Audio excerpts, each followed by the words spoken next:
Want me to go one by one, or do them all at once? Do them all at once and put once.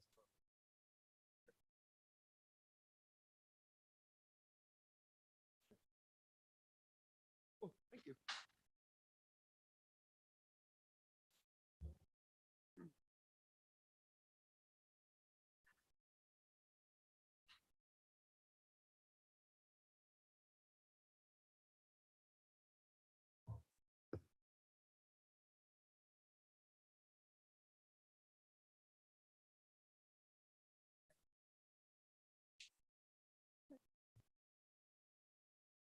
Got it. Yeah, of course. Thank you.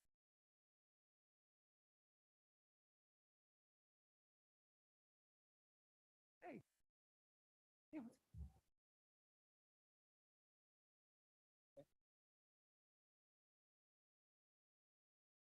what's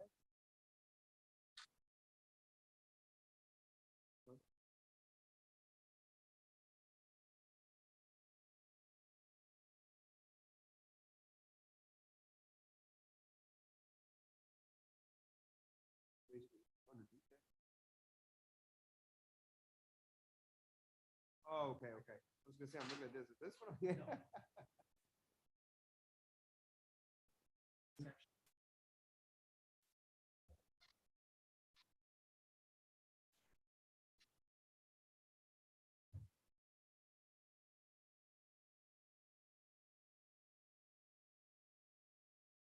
Right.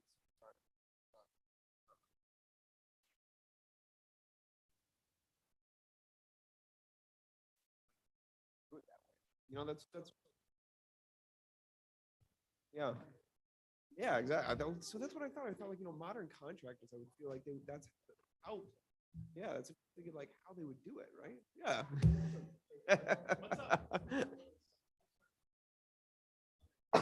What's up?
Mr. Mayor, thank you. If you're ready. We have Commissioner Oliveira back.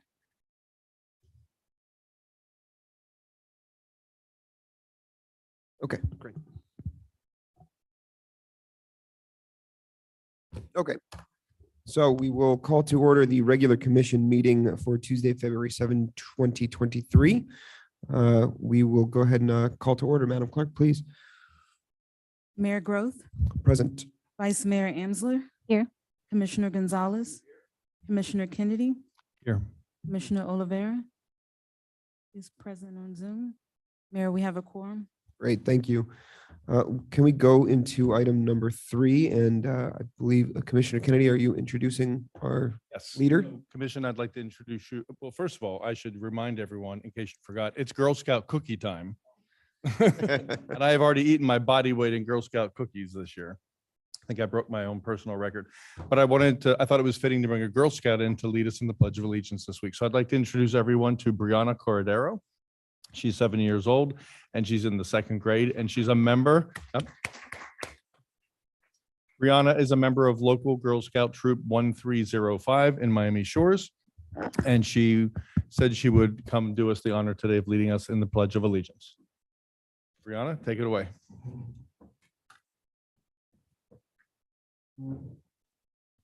I pledge flag of the United States of America and to the republic which stands one nation under God, indivisible, with liberty and justice for all. Nice done. Thank you, Brianna. Thank you, Brianna.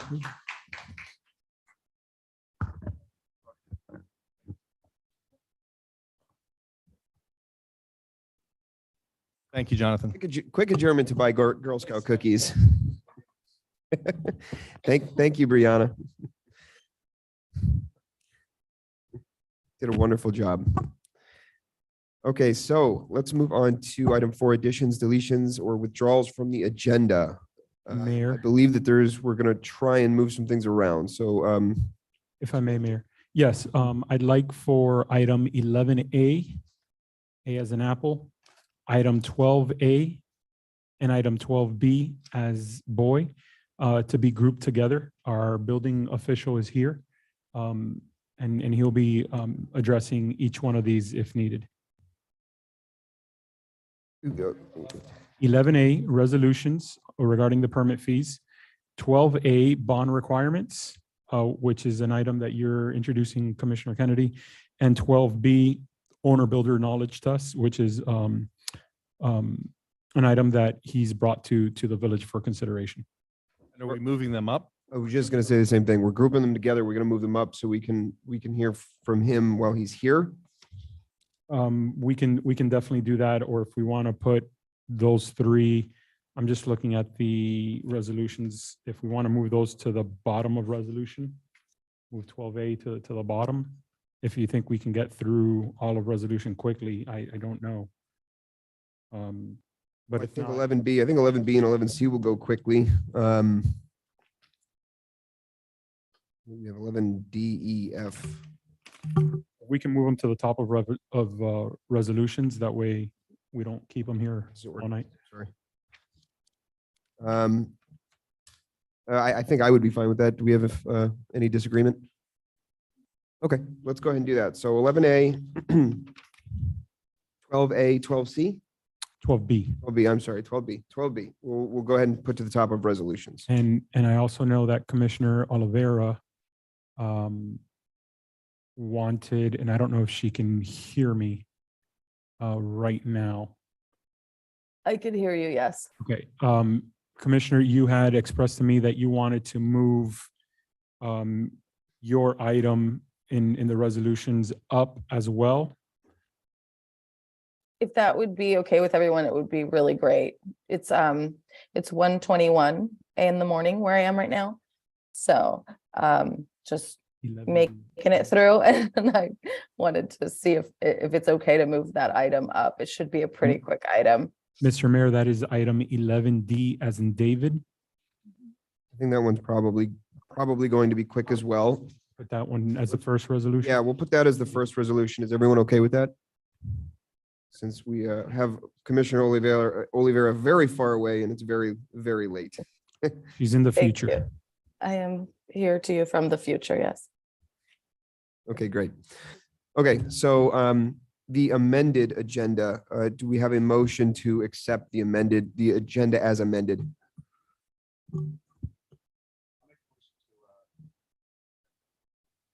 Okay, second? I'll second. I'll second the motion. Okay, all in favor? Aye. Okay, great. Madam Clerk, that was Commissioner Gonzalez and Commissioner, Vice Mayor Amsler. Okay, great. So let's move on to 5 presentations. The first is 5A, Black History Month Proclamation, which I have in front of me, and I will go ahead and read onto the record now. Excuse me.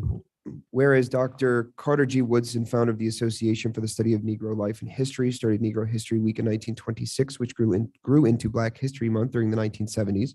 And whereas Black History Month is so designated to recognize, honor, and record the historical contributions and achievements made by Blacks in the armed forces, architecture, arts, business, civil rights, economics, education, entertainment, exploration, history, law, literature, medicine, music, politics, science, and sports.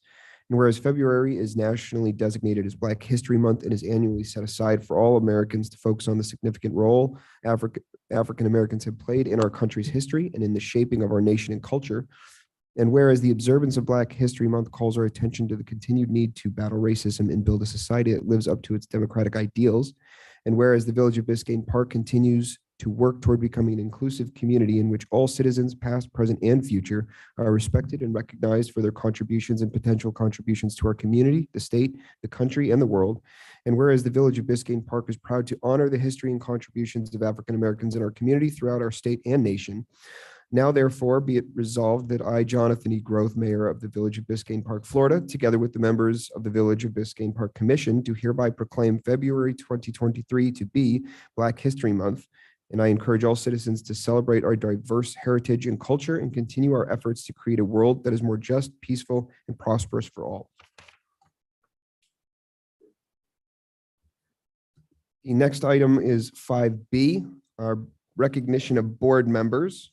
I have 3 here in front of me that I'd like to just read out.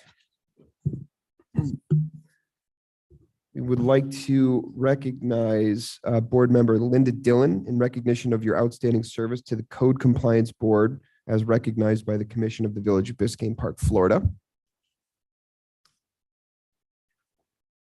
Like to recognize Manny Espinosa in recognition of your outstanding service to the Planning and Design Review Board, recognized by the Commission of the Village of Biscayne Park, Florida. And like to recognize Alex Medeja in recognition of your outstanding service to the Ecology Board, Sustainability and Resilience Board, as recognized by the Commission of the Village of Biscayne Park. We'd like to thank all of you for all of your hard work that you've done, and we'd like to invite anyone who would like to come up and receive their certificate at this time.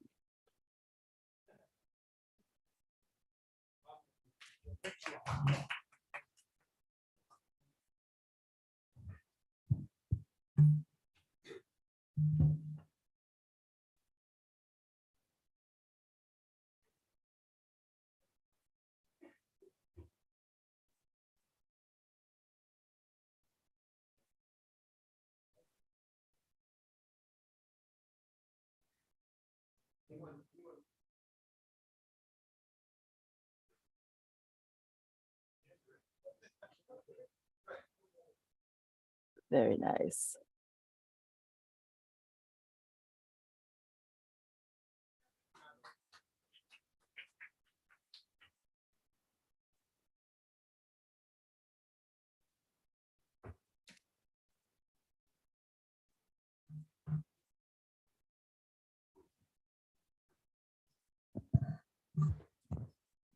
Thank you again to those board members for all of your hard work and dedication to the village.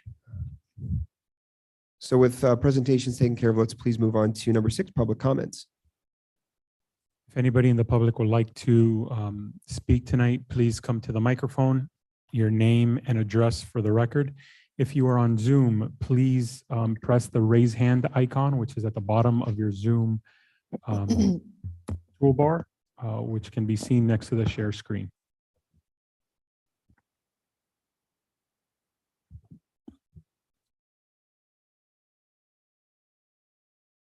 No, it's off now. It wasn't.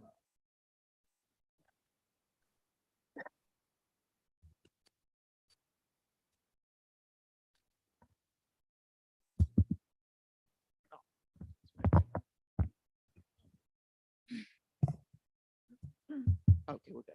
Janie Anderson, 11th Place and 119th Street. Item 11A, the permit increases. Look, I get the rationale, I really do, but 2 concerns. One, I hope this increase doesn't lead to more situations like the one I think I've already shared with you guys that we had last year, which was our less than $250 banister installation job that resulted in $197.38 permit fees. That's just a disproportionate percentage, and I hope this structure will alleviate something like that. Another question, what about people already in the pipeline? People who've already applied for their permits but don't have them yet. Will they be assured it coming in under the old rates versus the potential increase? The Crown Act that Commissioner Oliveira is bringing forward. What a sad state to be in that we actually need such a law just to treat kids fairly. thank you, Commissioner, for bringing this forward, and one can only hope that Tallahassee will listen and pass the law. The stormwater, the porta potty that's being used there.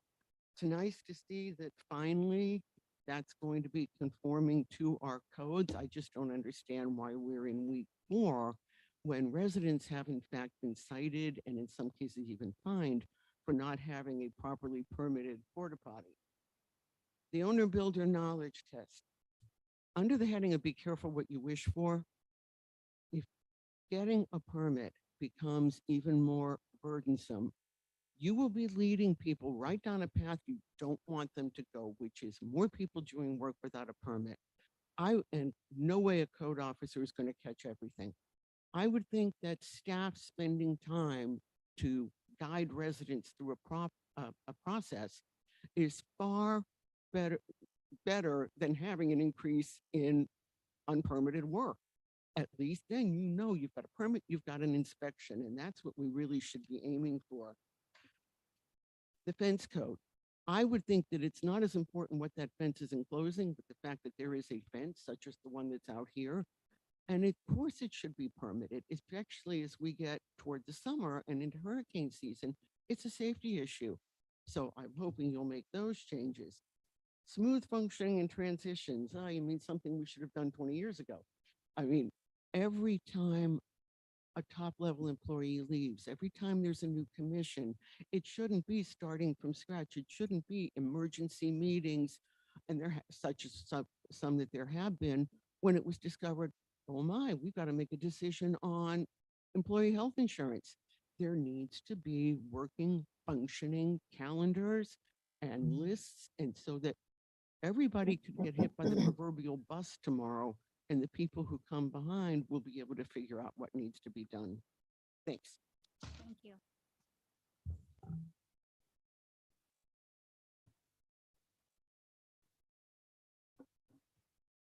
Bob Anderson.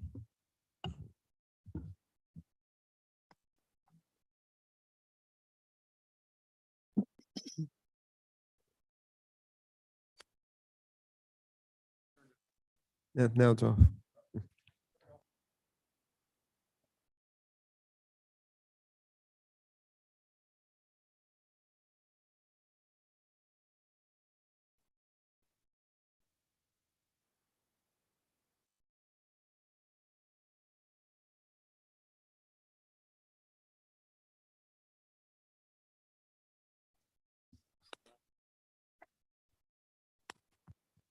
It takes an engineer to go ahead and turn this mic on.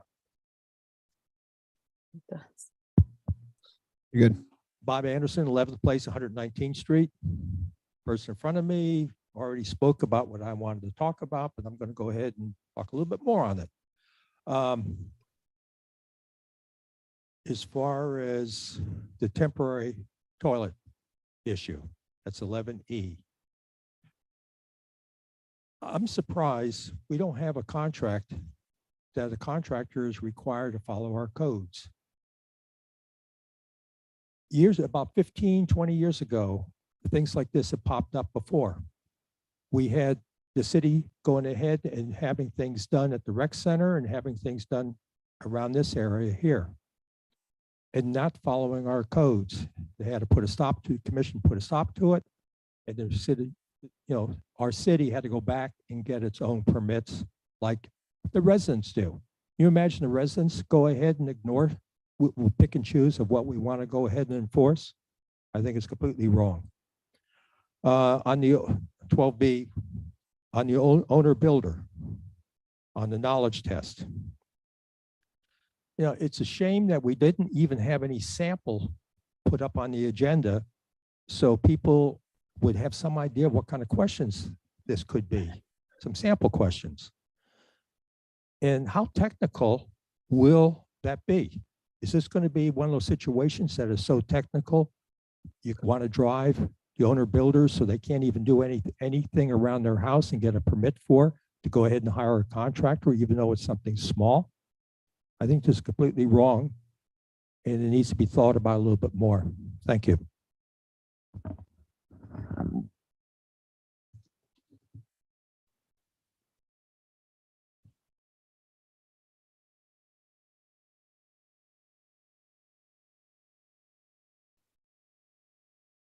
Hi, Alex Medea, 1050 Northeast 121st Street. Probably the last time I'd spoken to the commission was over the issue of stormwater and drainage in our in our little corner of the world of Biscayne Park over there.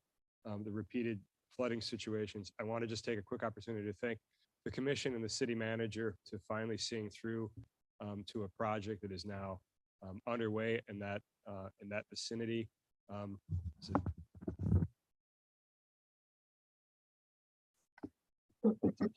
it better now? Sorry, I didn't lay hands on. Yeah. Anyway, you know, that we had sent, you know, barrages of communications to the village officials, photographs, videos, repeatedly about the flooding, and voicing our concerns. As far as I'm concerned, I'm seeing a big mess, but that's a sign of progress so far, in shovels in the ground. I know there's a long way to go, and I know there was probably a mountain to climb in terms of getting all the paperwork done and work to be approved ahead of time. But just a note of thanks to say and I know it's not going to be the major solution to all those issues there, but it's a step in the right direction, and I appreciate that. Thank you.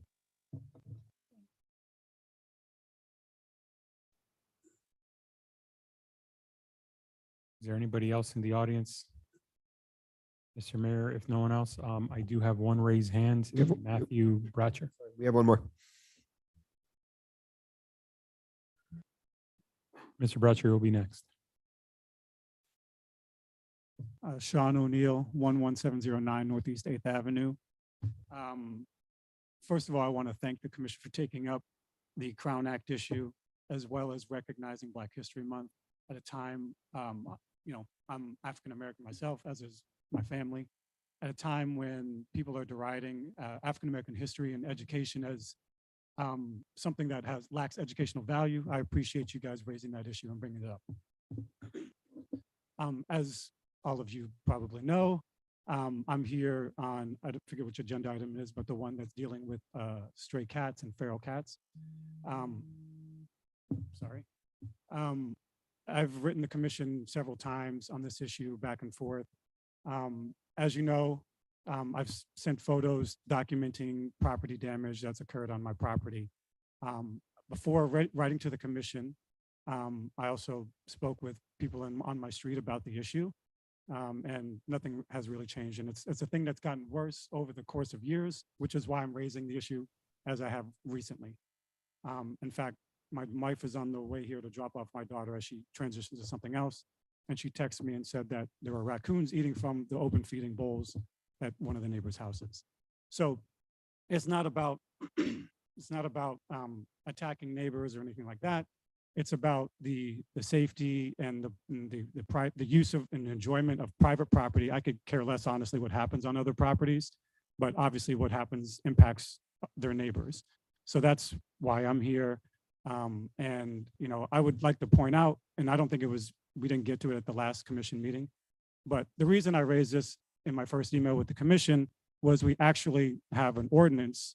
I think it's Chapter 3, Article 1, Section 3.4 or something like that, which speaks about the number of animals people can keep on a property, as well as open feeding of animals.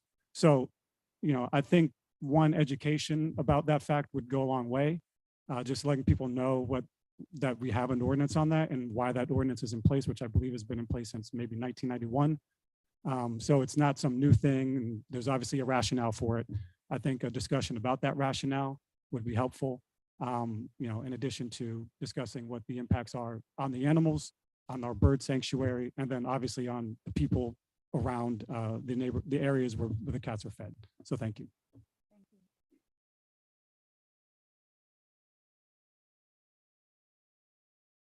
If we have no other in-person comments right now, let's take a look who we have on Zoom. And Mr. Matthew Bratcher.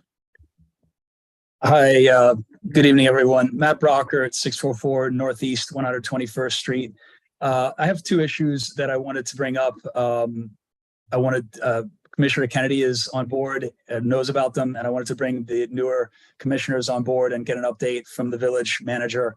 The median on 121st Street has been destroyed by people driving over it. between our side of Biscayne Park and North Miami. And I was told that there would be some progress made as far as renovations, adding new greenery, and just making it look nice and safe. I'd like an update on that. And also there's an abandoned house at the right around 121st Street and Northeast 8th Avenue, I believe, that's been derelict for about 20 years. As I said, Commissioner Kennedy is aware of what's going on there, but I wanted to hopefully see some progress and see the village do something about these issues, as it's a blight on the community.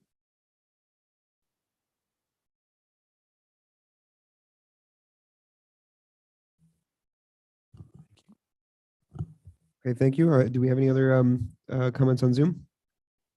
I do not see any other hands raised, Mayor. Okay, I know Madam Clerk has one to read in, so I'd like to have her do so at this time.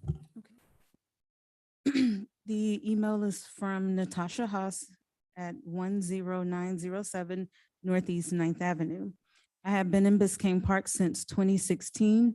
I have always considered this to be one of the best kid and pet-friendly neighborhoods. However, there has been an increasing number of cars speeding down 9th Avenue. This happens in the early morning when kids are cutting down 8th and 9th to go to Country Day, but it also happens at all hours of the day. While I realize that 9th Avenue is a main thoroughfare, it has become very dangerous for my new baby and my pets, as well as for other families in our beautiful community. Perhaps speed traps, more speed light signs, or speed bumps will help slow the issue. Perhaps some kind of gated entry on 9th and 113th. Thank you for your time. Thank you, Mayor. Thank you, Madam Clerk. Okay, now that we made it through our public comments, we'll move on to item 7, which is commission reply to comments. Do we have any specific replies to any of the comments right now? I just have a quick question. If the manager can just, I'm assuming the house on the 121st and 8th is the B house, is that what we're talking about? So yeah, I would like a brief update if possible, please. on that. Sure, it was going to be part of my manager's report. Okay. Okay, so it sounds like we'll address that when we get down to the report. Okay, other than that, do we have any other reply at this point?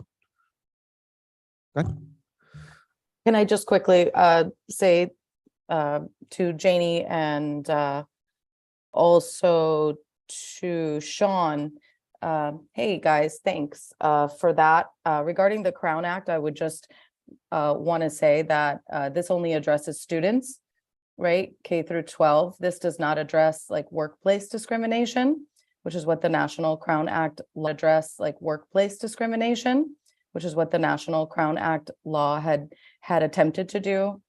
So just be aware that obviously we're very much looking to protect our kids, right? Hopefully we're starting towards the next generation and equity. But if you should see anything going around about workplace protections, please be on the lookout and support. That's all I really wanted to say. Thanks. Commissioner Kennedy?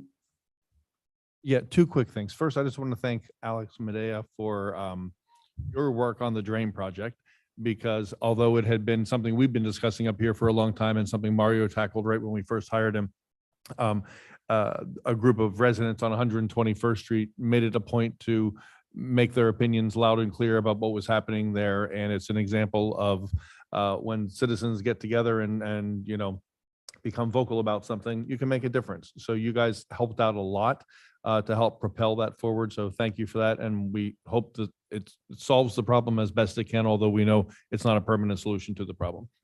And real quickly, Mario, when you update Matt Brocker on the abandoned house on 121st, can you also address the status of the median project on 121st? Because that has not started either. And I'd love to hear where we are on that as well, particularly the solutions to keep cars from cutting across the median.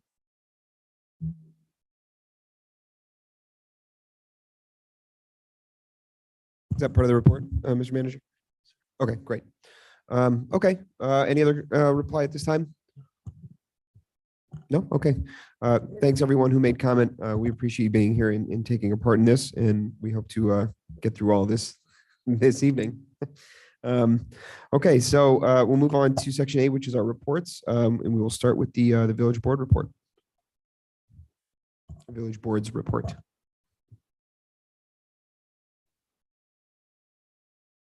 Do we have any? board- Nope, does not look like we have, and I don't have anybody on Zoom either.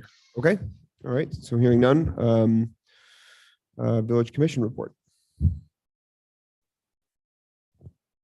I had something I wanted to show you guys. I sent by email like a couple hours before the commission meeting, a document about an initiative that a resident, a sophomore from Country Day actually have been wanted to get started in the village. It's called Reading in the Park. This is an initiative she thought about as an opportunity to also get some service hours for the school. And this, she approached me after approaching the village to make it happen. And Mario and Isa, I believe, are already in the works of making this happen. The idea is for her to read to the students that are already being part of the aftercare program. So she will have a possibility to do that and test this out for a few months and see how it goes, if it needs to adjust it or not. And then can be discussed, what format it takes. But this also came close to me, and I was very happy to see this because I remember campaigning, meeting with the art boards and talking about who does the flyers for the events, or thinking about who can help with the graphics and the logos and how do we distribute it. This came as an idea. We have the opportunity there's a lot of schools and especially kids in high school. I mean, middle school does it too, where you have, you're required to have a certain amount of service hours. And we could very much use many of those. So I am looking into making something more formal to bring to the commission in terms of what it would look like. But the idea is that maybe we brief, in certain times of the year when we have a calendar of events, we can brief about, let's put together, what we're looking to see and have the kids develop something creative that goes into their portfolio. They're happy to do that because then they can showcase it, and it counts as service hours for them. So I ran it on I was part of the foundation meeting this month. And I kind of asked, if this will see a benefit for them. And of course, they jump on board on this. So I will extend this idea to all the boards to see if there is a calendar. It has to be very attainable, very small, little opportunities, and test how we do with this. But again, it's just providing already something that is required by schools, just grabbing and using it for the village. So I think it's all great. So Natalia, thank you so much for reaching out to me with this idea. I wish you best of luck. Mario, I know you and Isa are making this work already to make it happen. So we'll share what the progress is on that. I also wanted to thank Mario and the staff. They, he put together, I had requested to meet with the different departments to understand from the inside how we're built, to meet actually the staff, many of them who I have in the corner of my house, but we never met officially. So they did that. We had lunch and with the Public Works Department. And it was very helpful to see what the challenges from their perspective, their day-to-day, meet them in person again, see the equipment that we have. I mean, in every way, it was very enlightening for me. I'm hoping I do the same with the rest of the departments. This will give me a clearer understanding how we operate from inside out. And yeah, so I just wanted to say thank you for making that happen, Mario, and to the staff for being so kind and receiving me. And let me just make sure I'm not forgetting anything. No, that's it for me. Thank you. Thank you. Do we have any other commission reports at this time? Commissioner Oliveira, do you have anything? No, okay. Commissioner Kennedy? If I may. First of all, thank you for bringing the reading thing to us, Veronica. I loved seeing that. Anything that promotes reading, especially with kids, I'm all on board. So thank you for that. The library inside the rec center is a lending library, but I also love the idea of having the lending library out front as well, because it's so visible to all the people who walk around. Yes. I have people ask me on a pretty regular basis, is there a library in the village? And people who I know walk around the rec center and they aren't aware there's a library inside. So having one of those little libraries like we have at the police station, I think would be charming and used, and I support having them throughout the village. So thank you for bringing that to us. A couple of quick things. Tomorrow morning, I'm meeting here at the log cabin with Miami-Dade County Commissioner Mickey Steinberg. She's our new commissioner here, and I want to start having a direct relationship with her as well. Obviously, I'm not going to ask for anything directly on behalf of the village. It's not my place to do that, but I do want to get to know her, and hoping that we all can forge relationships with her as we're working on projects that we need the county support on. So I'll be here tomorrow morning. If anybody wants to sneak, you can't join me for my meeting, but if you're sort of waiting in the wings, you might grab her on the way out if you haven't met her already. At the January commission meeting, there was an item that we approved. It was additional funding for the police department accreditation. They needed some software that was not budgeted for. And at the time, I asked for some verification or confirmation that nothing else would kind of sneak up. So I'm hoping to hear in the police report tonight, I saw the chief come in, that they made sure nothing else isn't going to come up and sort of bite us from behind, because that was kind of a big one that we took there. Foundation President Jill Gruken asked me to make an announcement. I told her I'd make it for her this evening. They're hosting, I think it's the second year in a row they've done the Valentine's Day card event at the rec center, which is adorable. Village kids can come in and make homemade Valentine's Day cards using materials that are supplied by residents. And she's still in need of some things like construction paper and postage stamps and glue. I did a run to Michael's the other day and got her a bag full of stuff. So if anybody up here on the dais, if I can guilt you into giving her a bag full of stuff, it's worth a shot. And anybody in the audience who wants to donate, contact any of us and we can put you in touch with Jill. They're also having a bake sale to raise money for other foundation events like this for the kids. So if anybody wants to donate some cookies or a baked something or other, again, ask us and we can put you in touch with Jill. My world famous apple nut cake will be on display, and I think the price went up this year. So good. And then at home today, I had a thought, and Jonathan, this is really directed at you. We're all missing the president's State of the Union address tonight, which I always look forward to every year, but I'm not going to get to see it. And it occurred to me, Biscayne Park, State of the Union, State of the Village. I don't know if it's anything you've considered doing, but I talked to some longtime residents and they said that previous mayors had done that. It's been a long time since anyone did it, but I think it's a wonderful idea to kind of take the opportunity at the beginning of a year, just like our president does for the country, to kind of tell us, here's where we stand. Here's where we stand on things we're working on things that we value, but I, as a resident, would love to hear that. Any of us could do that, but it's most fitting, of course, to come from you, Jonathan. So not to ask you to do that, but I was thinking, geez, as a resident, I would love to hear from the mayor of my community once a year, like in a formal way, about the status of what's going on and projects and things. I think people would appreciate that. So if it's something you would entertain doing, just thought I'd toss that out there. I like that idea.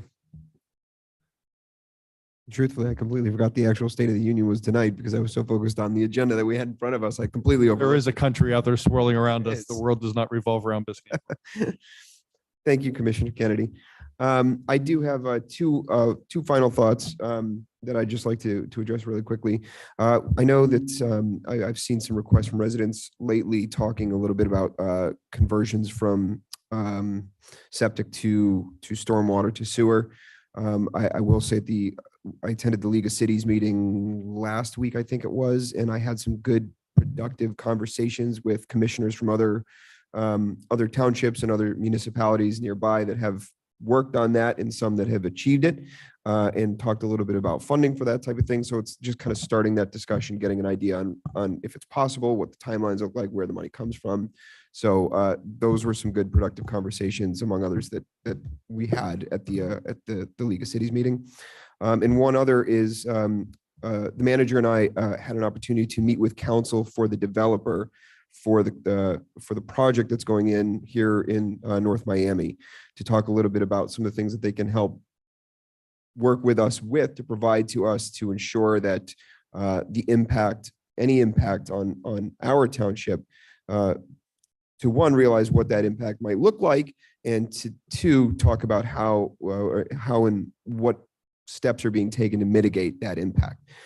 So their attorney, he was a very nice person. He was very open and honest with us, and he said that they would be willing, and correct me if I'm wrong, this is what I think he was saying to us, is that they've done those studies because they're required to do those studies, and that his recollection was that the report showed little impact on us, However, I think he said that he would be able to share that with us at a time in the future. So I hope to see that from him. And hopefully when I do, I will say when, not if, because I'm expecting it now, that I will be able to bring it to everyone here so we can take a look at it and consider it and understand it. So we have a dialogue open with the developer and with their attorney, and they seem very willing to work with us. So I was encouraged by that. So having said those items, I think that we've spoken with everyone for Village Commission reports. So let's please move on to the Village Attorney report. Council, do you have a report for us? I do not, thank you. Okay, very good. So let's please then move on to 8B.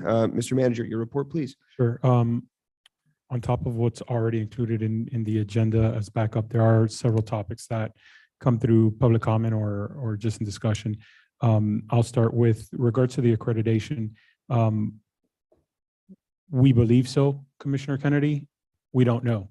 And so we're going through that process and we're seeing if what we have is sufficient. And our team who's working with the state of Florida's Association for the Accreditation, if they identify something within our policies or procedures that needs to change, then they're bringing that up. It's what we're doing right now to be able to do that final testing. And so this last month, that software was one of those aspects where, hey, your reporting on training isn't sufficient. You're going to have to step it up. This is a software that is the only software that we accept to be able to train that. And it gives these reasons as to what the software does. We're using it way more now than just for accreditation. Not only are we pushing procedures, but we're pushing policy. We're able to make sure that everybody is logging on, making sure that they're up to date with any type of standing order that is given or anything that's coming out. So we're starting to put even our standard operating procedures for the police department on that as well. So at all times, all police officers have that electronically, not just in a big binder somewhere in the police department. So as we continue down that process, if there is something else that is glaring that is no longer acceptable practice or standards that we are doing and we got to modify, then we'll come across that. But it's not something like, well, this week we'll finish everything up and then we'll know everything. This is a several months, several years process as we start working through that. So as we come across it, if we're hoping that we've kind of caught everything by now, but there might be something that we just aren't aware of. This is the first time we're going through it as well. So Thank you for that. I appreciate the update.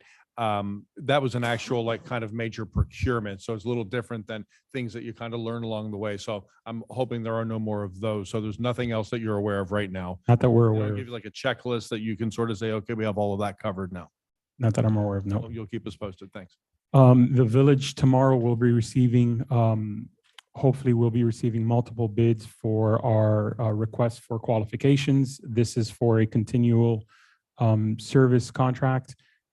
Essentially, this will be a company that will be able to do a lot of the various types of reporting, studies, designs, engineering documents, and so forth that are needed to be able to move a lot of projects forward that we've been talking about over the past 2 years, as well as start doing the necessary studies that are needed to go after various grants and other monies, including septic to sewer and various vulnerability and those type of things. So hopefully tomorrow we'll have those bids and we'll be able to then narrow that down so that we can have a contract award hopefully in March. Next, just a FYI to let the community and the commission know, I attended the State of the County address by County Mayor Daniela Levine Cava. There, I was able to reconnect with many colleagues, some that I haven't spoken to in many years, one of which now works for the Miami-Dade County Library Department and is one of their senior staffs. I explained what we have at the rec center, and Isa and I will be meeting with her and her staff next week here at the rec center, so that hopefully we can establish a micro library associated with the county They also have a program, apart from the mobile book that comes out regularly to the park. They have a program where it's basically Uber Eats for Miami-Dade County Library. And so we'll be able to hopefully have some type of computer that's connected to the library system. Somebody can order a book online. It will get delivered to the rec center, and then they can just pick up the book at the rec center. They don't have to go out to a library or anything like that. So we're hoping to make those type of services more available for our community. I'll have an update at the next meeting. One of the other items that we talked about last month was with regards to trying to get approval so that our legal department can do a title of opinion for the deeds of the log cabin and the park and the rec center. We currently can't find those. We've reached out to the county clerk. They don't have anything in their records either. The commission asked, can we look through the boxes? We have 2 rooms full at the rec center that we can definitely look through the boxes if you all want. We also have 350 boxes at Iron Mountain. They're not very well categorized.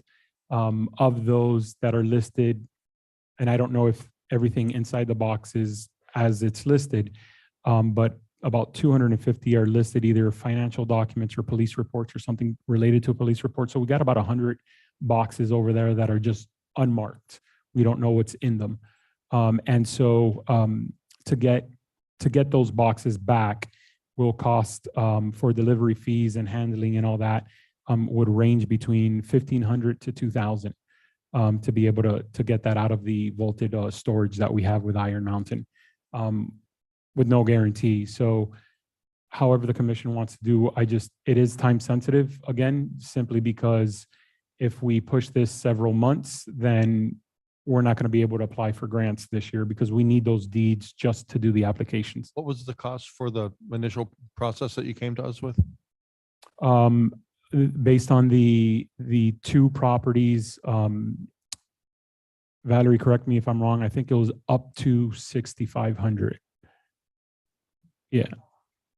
So we're talking $6,000 plus to be sure that we get what we need, or $1,500, $2,000 to look through boxes and maybe find what we need. Right. And the time frame that we would need. Well, it depends on how quickly Commissioner Yeah, how Ansel can go through the quickly. boxes. Usually these grants She's not listening start, to me. yeah, usually these grants start and they have deadlines towards the beginning and the middle of summer. And so we're going to try to be able, I know for the log cabin, we're going to want to try to go to be able to do roof, because we do have to do some repairs onto the roof, and also all the windows, none of them are hurricane. And so we'd like to get impact windows in here, or there was a historical architect at one point that I was talking to that says there's a way to do it so that you can keep this glass, but you're putting impact windows and you still keep the style and all that. Well, I'm sure we'll have to kind of work through that whole process, but trying to go after that here for the log cabin as well.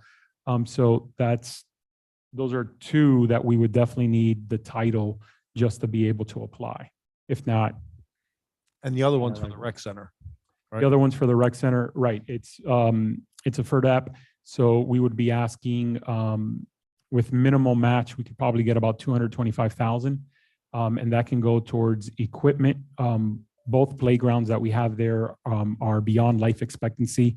The building we're looking at, they're starting regular maintenance and things that we'll have to do. We do have budget this year for the awning, but if that can be included, that'd be great. On the toddler lot, we have like mulch. It's not the best. And so one idea that we discussed during budget is to put the rubberized floor on there.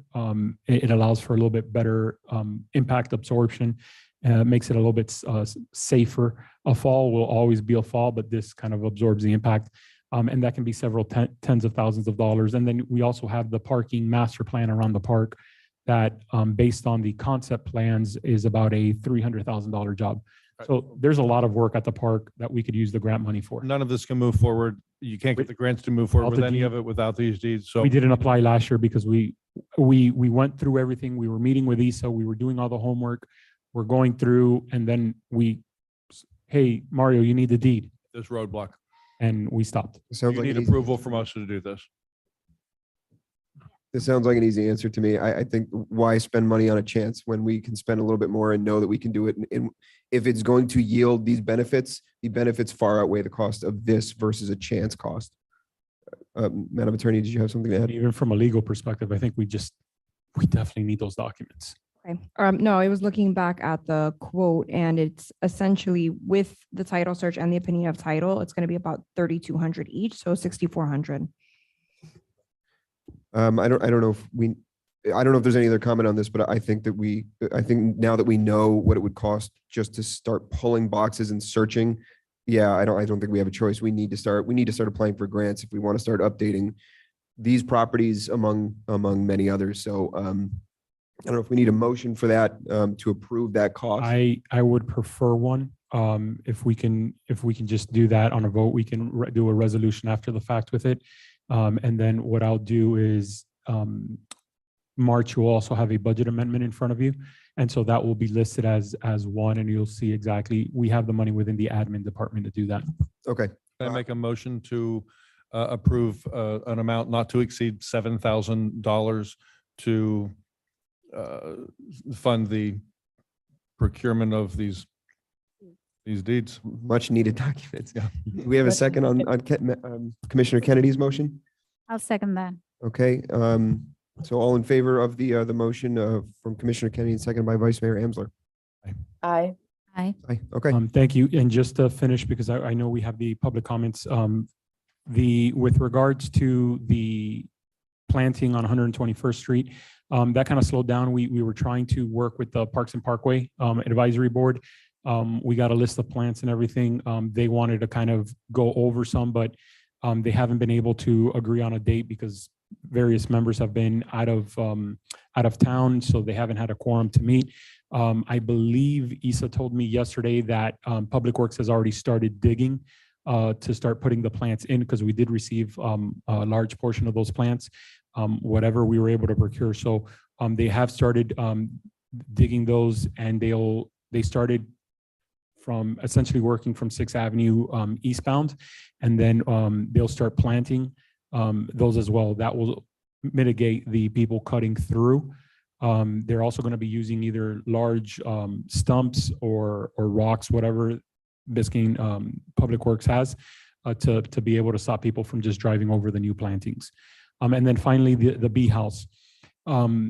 This, although not new to the commission, to this commission, something that really hasn't come up. Several months ago, the property owner tried to come and work with the village again after we had started the discussion, or coincidentally, after we started a discussion of what would it take for the village to demolish the house. To the credit of the property owner, they brought back the plans to the planning board, same plans that they had several years ago that never moved forward. Our code has changed, so they had to kind of modify that. There's a disagreement between the property owner and her team and the village, in which we state that the house is beyond 50% of the market value, which essentially would mean they would have to rebuild. And if they rebuild, it's going to be a single family home because it's in Sector B. Right now, it's a 4-unit apartment building, essentially. And so they disagree with that. They were going to go in, get it re-inspected, structural engineer, do a full report, all that kind of stuff. The village worked with the property owner to try to, I even wrote a letter to the code board saying, please delay this until the end of the first quarter to give them enough time to be able to kind of move through all of these reports, because they met with us in person. First quarter ends at the end of next month.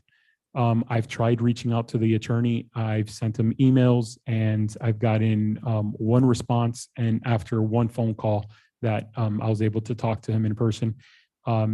His response, and I'll read it to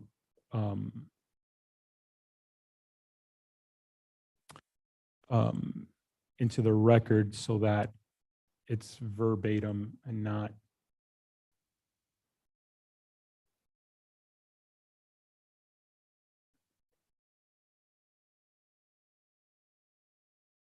Sorry, my computer had shut down and he said, "Good afternoon. As a status update, the buyer is finalizing an analysis to demonstrate that construction may proceed. I'm generally available should you wish to discuss."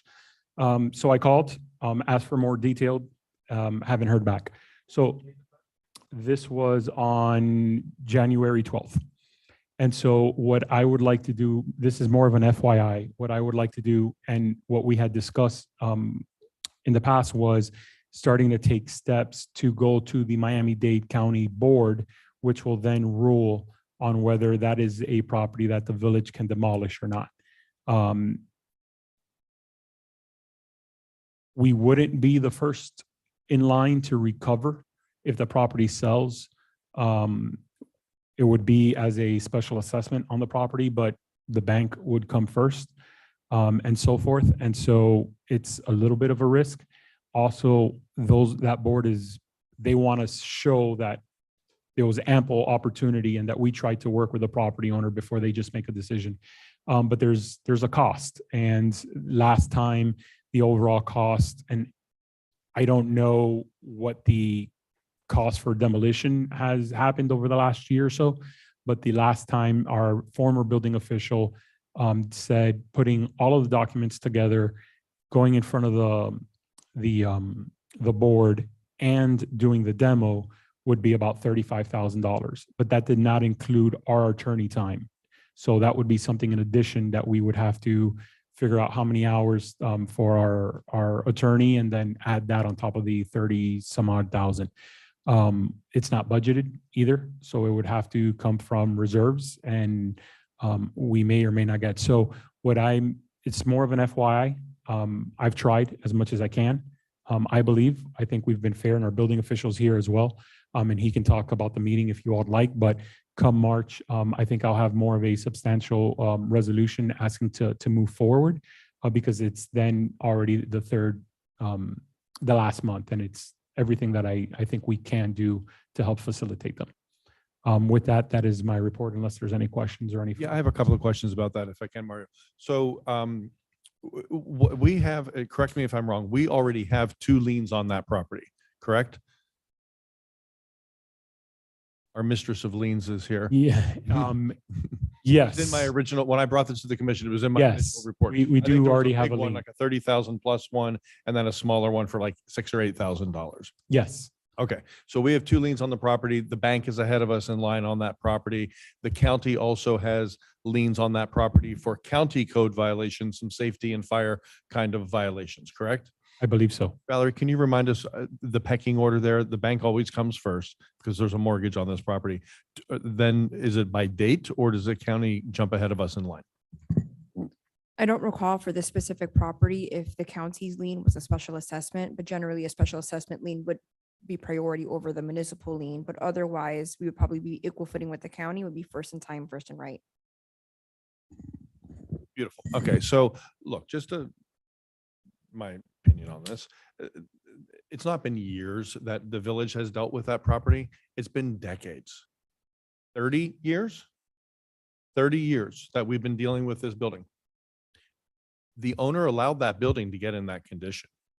There was not some, dire circumstances there. She allowed it to deteriorate to the condition that said it didn't catch on fire, wasn't struck by lightning, an airplane didn't land on it. She allowed it to get to that position. And now she's allowed it to remain in that condition for decades, sitting on a street, blighting our beautiful village. And quite frankly, when I brought this to the commission, an attorney showed up here that night and started yanking our chain. And this is what they've done for decades, and then hoping that we go away and we forget. And the commission at the time sat here and said, we told them point blank, we're not forgetting. This time, this commission's going to do something and we're going to see this through. So tell your owner to deal with the property or we're going to ask the county to bring it down, allow us to bring it down. So I am fully in support of us taking the steps forward. We worked with them, Mario, you can assure us that our planning board worked with them, our code enforcement board worked with them, your staff worked with them. We have done everything that we were required. And look, every step along the way, Mario and Valerie were very clear.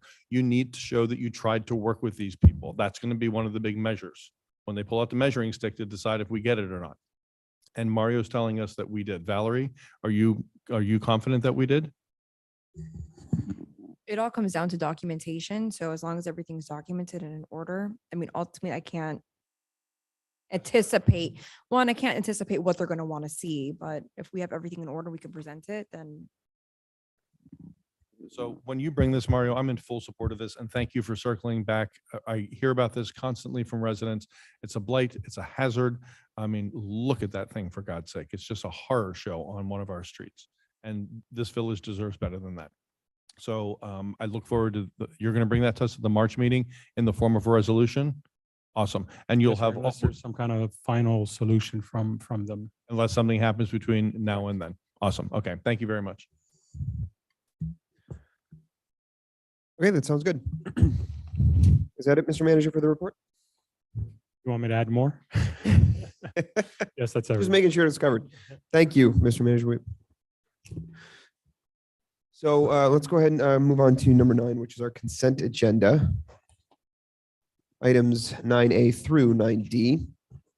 So as to the consent agenda, do I have a motion to, a second to approve the consent agenda in item number 9?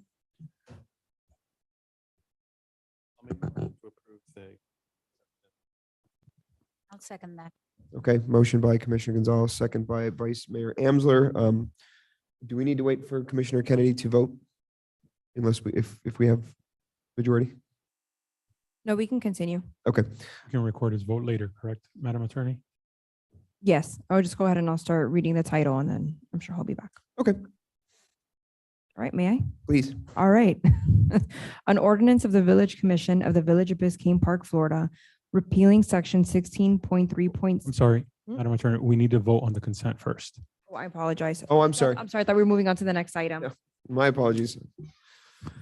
No, so yes, sorry, we're voting on the consent agenda with a motion by Commissioner Gonzalez and second by Vice Mayor Amsler. So all in favor of approving consent agenda? I, Aye. Okay, Sorry, Madam Attorney, go ahead.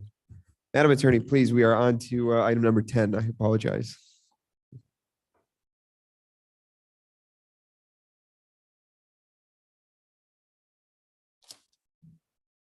Sure. With the ordinances, were we moving? Oh, apologies. Okay, Okay, item number 10. yes, please. Fantastic. Sorry about that. An ordinance of the Village Commission of the Village of Biscayne Park, Florida, amending section 16.3.6 of the Biscayne Park Land Development Code titled Demolition Permits to limit application to duplex and multifamily properties, providing for inclusion in the code, providing for conflicts, providing for repealer, providing for severability, and providing for an effective date. Thank you, Madam Attorney. At this time, we'll ask for any public comment on item 10A. Yes, please. If you'd like to make a public comment, we need you to come up to the microphone, please. Thank you. My kids. If I'm reading correctly, this means that we want to. Well, first, we need your name and address. 1045 Northeast 119th Street. Thank you. A lovely little one-way street there that there's a big sign now that says. If I'm reading this correctly, does it say that we want to limit how many duplexes and, no? No? Okay. Shall I wait and finish listening? Yeah? Yeah, it's you provide your, at this point, you Just just kind of, concerned, because I like the village the way it is, and I like the single homes and the fact that we don't have these huge buildings and we're tight as it is, right? So I was looking at it and saying, oh, does this mean that we can ask for more duplex and multifamilies, or are we limiting it? Is I guess my question. So 10A. Yeah, that's what she just read, right? Okay. So just my comment is just, I would hope that we're not opening for that. And if not, we're kind of limiting that. Yes, no? Just that's it. So we'll take your public comment and we'll go ahead and we're going to discuss before we approve it. Thank you very much. Are there any other public comments on that ordinance before we move on? Seeing none in person, do we have any on Zoom? Again, if there's anybody on Zoom who would like to make a public comment, please click the raise hands icon, which is in the bottom of your Zoom next to the share screen. Mr. Mayor, I see none. Great, thank you. Okay, so like a motion and a second to approve the ordinance in 10A as read onto the record. Motion to approve. Second? Second. Okay, Commissioner Kennedy, motion and second by Vice Mayor Amsler. Is there any discussion on this item? Yes, please.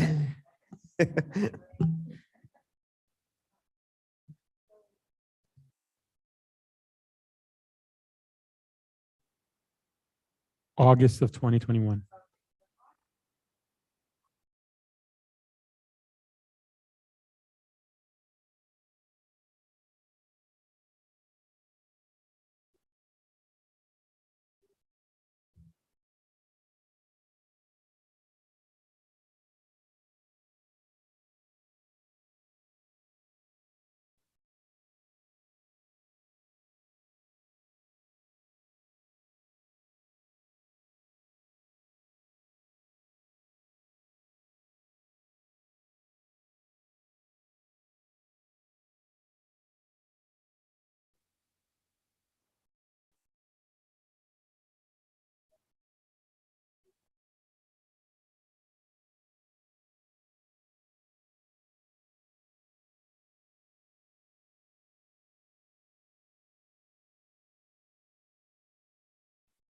Thank you, Madam Attorney. Do we have any other discussion on item 10A? I have one thing. So in other words, the state took the teeth out of our code and we put back a couple of teeth that we're allowed to have. So we're like a mouth with 4 teeth in it, but we're keeping the power that we have. That's what this is about. So here's my question. So Valerie, the language says, as written, no permit shall be issued for the demolition of existing duplex or multifamily, Okay, so it's limiting it. It's saying you can do it for a multifamily. We all understand this right now. And again, I'm always thinking of worst case scenarios and jumping ahead into the future, like where Veronica is up in there in the future in Finland, where none of us are up here. There's a new manager, there's a new attorney, and this comes up and no one remembers what the hell we did here and why it says that in our code and why it specifically says for multifamily structures, you must get a permit. Is it appropriate, Valerie, to insert, just for clarity's sake in the future, add a sentence that explains why, that refers to the state statute, that per Florida state statute, this cannot be applied to single family homes. So I don't know how you'd word it exactly, but and just so people look at it and they understand. We didn't just do If there's consensus of the commission to add a subsection to provide for intent, that could certainly be provided, but the actual ordinance has the recitals that explain that. I know that doesn't get codified, but nevertheless. Because we have so many examples in our code. And they go, what? You know what I do? In 1924, when you guys passed this code, what were you doing? And he remembered, or he goes into his garage and rifles through files. Here's why.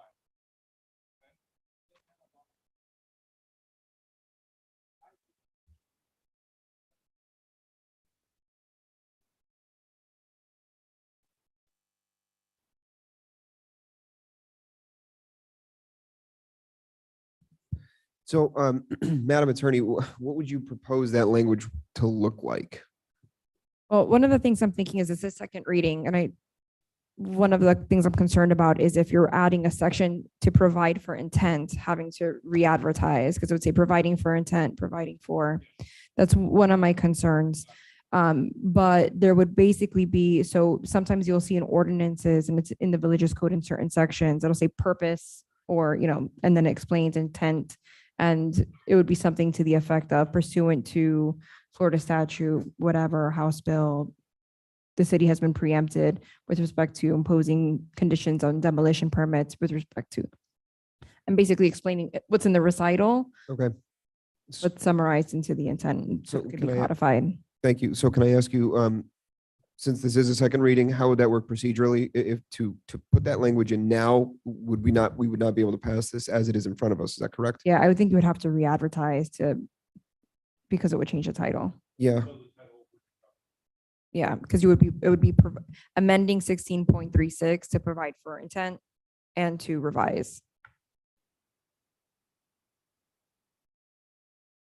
And that would take about how long? Well, look, if we have to re-advertise and bring it back, then no. I was just thinking if there's a simple sentence or a phrase we could insert in there just to clarify, then that would be great, but not if we have to re-advertise and change the title.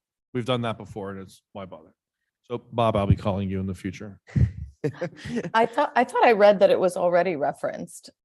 The state law change was already referenced within the doc. It is, it's included in the recitals of the ordinance. However, what Commissioner Kennedy's referring to is that the recitals don't actually get codified.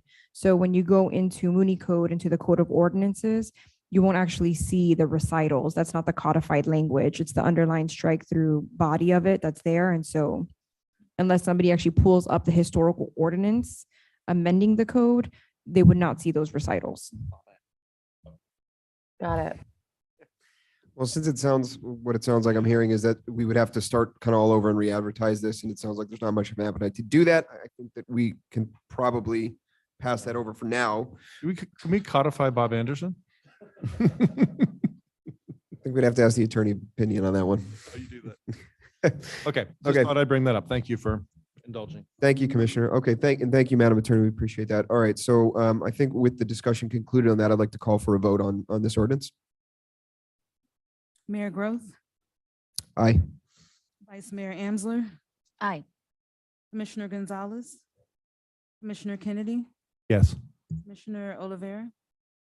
Aye. Ordinance number 2023-01, amending section 16.3.6 passes second reading. Great, that concludes item 10A. Let's move on to 10B. Madam Attorney, would you please read item 10B onto the record for us? Item 10B, an ordinance of the Village Commission of the Village of Biscayne Park, Florida, amending section 8.4, property and maintenance of chapter 8, environmental management of the land development code of the Village of Biscayne Park, amending property maintenance standards, providing for inclusion in the code and scrivener's errors, providing for conflicts, providing for severability, and providing for an effective date. Okay, thank you, Madam Attorney. Do we have any public comment on item 10B?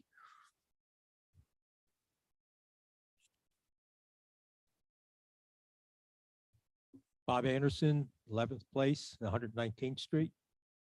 The only part that I question is on 8.4.3.1, Part B. And basically what it says in there is removal of branches hanging low over adjacent streets or sidewalks. And my question is the word low. I know what it's trying to say, but how, that's a pretty tough thing to interpret. I just wanted to maybe put something in there that impedes safe passage. Of course, what is safe passage, but I think maybe it means a little bit more. Thank you. Thank you. Do we have any other public comment for item 10B? Seeing none in the room, do we have any on Zoom? Again, for those on Zoom, if you'd like to make a public comment during this time, please hit the raise hand button, which is next to the share screen on the bottom of your Zoom icon toolkit. Mr. Mayor, I see none. Okay, thank you. So at this time, I'd like to request a motion and a second to approve this ordinance included in 10B. This is a first reading. Motion to approve. Second? Okay, motion by Commissioner Kennedy, second by Commissioner Gonzalez. Let's move on to discussion on this item. Do we have any discussion points for this item?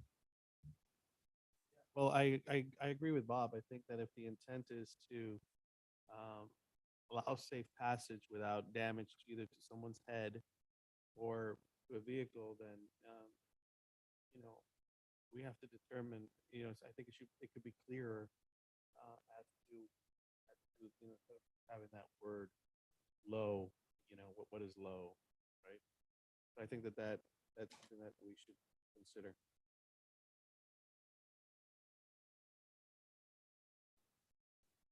On that item, on the item that we just received from public comment, Madam Attorney, do you foresee any issue in adding kind of clarifying language to that provision? No, that's absolutely fine. We can remove hanging low and just put, because it's streets or sidewalks, perhaps you could put like which impedes pedestrian or vehicular traffic or something to that effect. That's fine. Sounds There's prudent. consensus for that. I would be in favor of that. Sounds like we have at least one other. Is there any opposition to adding such clarifying language? It sounds like we have a majority to add that clarifying language. So thank you for that in public comment to help clarify that term. So with respect to the other additions here that are included in this first reading, do we have any other amendments or edits or comments on those items before we move this item to a vote? I have a couple, may I? Commissioner? Just for a little bit of background on this, this started from former Commissioner Judy Hamelberg brought this because it was a roof tarp topic. It was how long tarps are staying up on roofs, and it falls in this section of the code, and Valerie worked on that. And while she was working on it, Valerie, correct me if I'm wrong, you took it upon yourself to go in here and work on some other stuff and clean it up and help us out, even though we didn't ask you to do that. So you helped us out in this section of the code. Yeah, so since we've been serving as the village attorney, there's been several issues that have come up about the property maintenance section. It seems to deal more with exterior maintenance and not so much about the maintenance of the structure and the roof. And so because that had been raised on several occasions, because we're already in that section, we did update it and punch it up to provide more enforcement mechanisms for the village. I have a question. Is this a language coming, is this a suggestion from you? Is this something we're copying? So this language I largely mirrored off of other jurisdictions. However, it has gone through the Planning and Design Review Board as well as through the Code Enforcement Board for review. So it's already been vetted by the village's boards. Got it. Okay, so the suggestions came from you and it's gone through the vetting process and we're able to discuss it and possibly vote on it tonight. So I have a couple of comments about some things. 8.4.3. Now, several of my comments have nothing to do with the TARP section, but since we're in here and I see underlined things, anything underlined is what Valerie worked on for us. So 8.4.3, towards the end of that first paragraph, it says plant material obstructing sidewalks, street lighting, and safe site distance triangles. So it's using a phrase, and I searched the code for that phrase and couldn't find the phrase safe site distance triangles. So it's referencing something here that's not defined.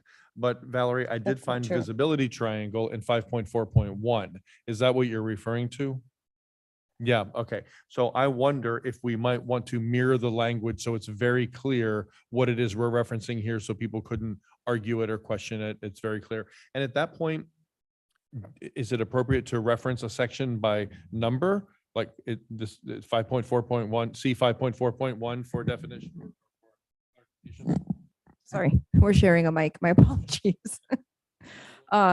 Give me an opportunity to look at that. And then if it is appropriate, I'll bring it back on second reading. And again, I suggest things like that because when I read these things, I'm looking at it as just a person looking through the code and trying to understand what they would trip over. I hear people complain about our code all the time. It's hard to understand. I don't know what they're talking about, but I think we should make that uniform. I agree with the low thing. Bob, thank you for bringing that up. Okay, in F as in Frank, this is the section about the tarps. So if I'm reading this correctly, I'm not going to read the whole thing out loud now. It suggests that a tarp is an indication of an immediate code violation because the topic came to us with how long should a tarp be able to stay there? There's a storm, tiles are blown off the house. They're trying to get a roofer here to make a repair. The whole roof needs to be repaired, but in the meantime, they have to make their house watertight. Am I reading this correctly? Because it sounds to me like a tarp in place is an indication that there is a violation. Because the violation is the house is no longer watertight. That is accurate. That seems a little bit tricky to me because now we're saying if a tarp shows up on a house, storm comes through, tiles come off, tarp the house, keep us dry inside. The roofer can't get here for 3 weeks to give us an estimate, and then it's going to be another God knows how long until the work's done.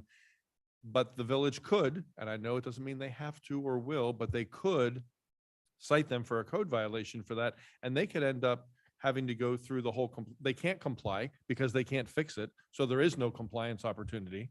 And then they end up in front of the code compliance board, and now they're, required basically to fine them for something that they haven't even had the opportunity to come into compliance with. That's, I understand that. But Forgive again, me. I'm just always looking at the worst case scenarios, like what could happen here? And who even wants to get called in front of the code compliance board? People get No, stressed no, about that. Not in an emergency situation. We would pause. I mean, surely.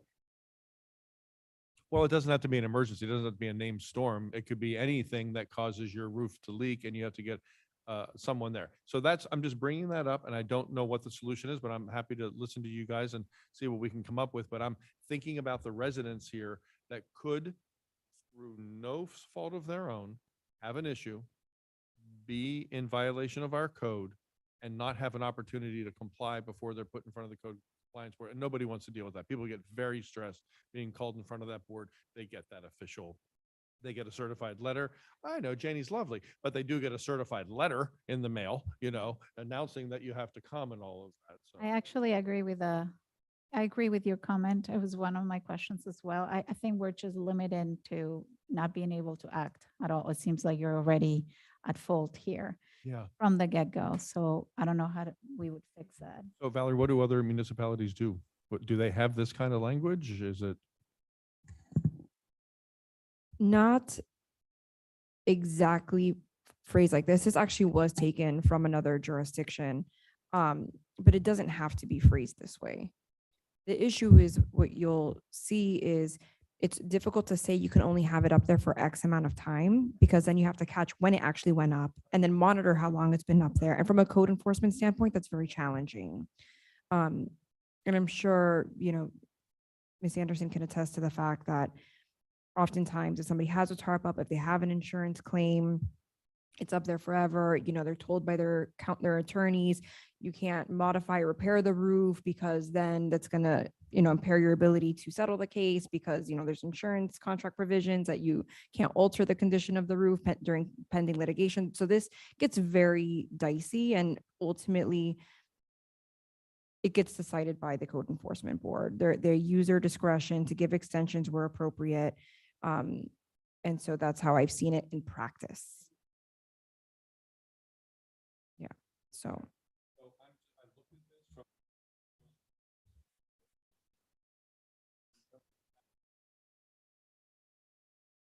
I don't want to speak for former Commissioner Hammelberg, but that was kind of her intent was, we need to do something about this, but we have to also realize that people are dealing with the situation. So I don't know. What do we let it go as it is and hope that the process works out, in a nice, gentle way for people? Or do we try to loosen this up a little bit, add some language? I don't know. I'm not making a suggestion here. I just have a concern when I read it. What was your comment, Janie? Sorry, what was your comment that you made? Yeah.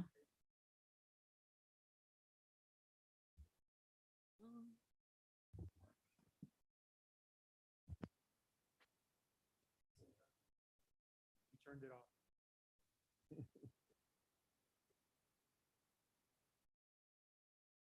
Push it and hold it. Okay, There you now? Janie Anderson, Code Compliance Board.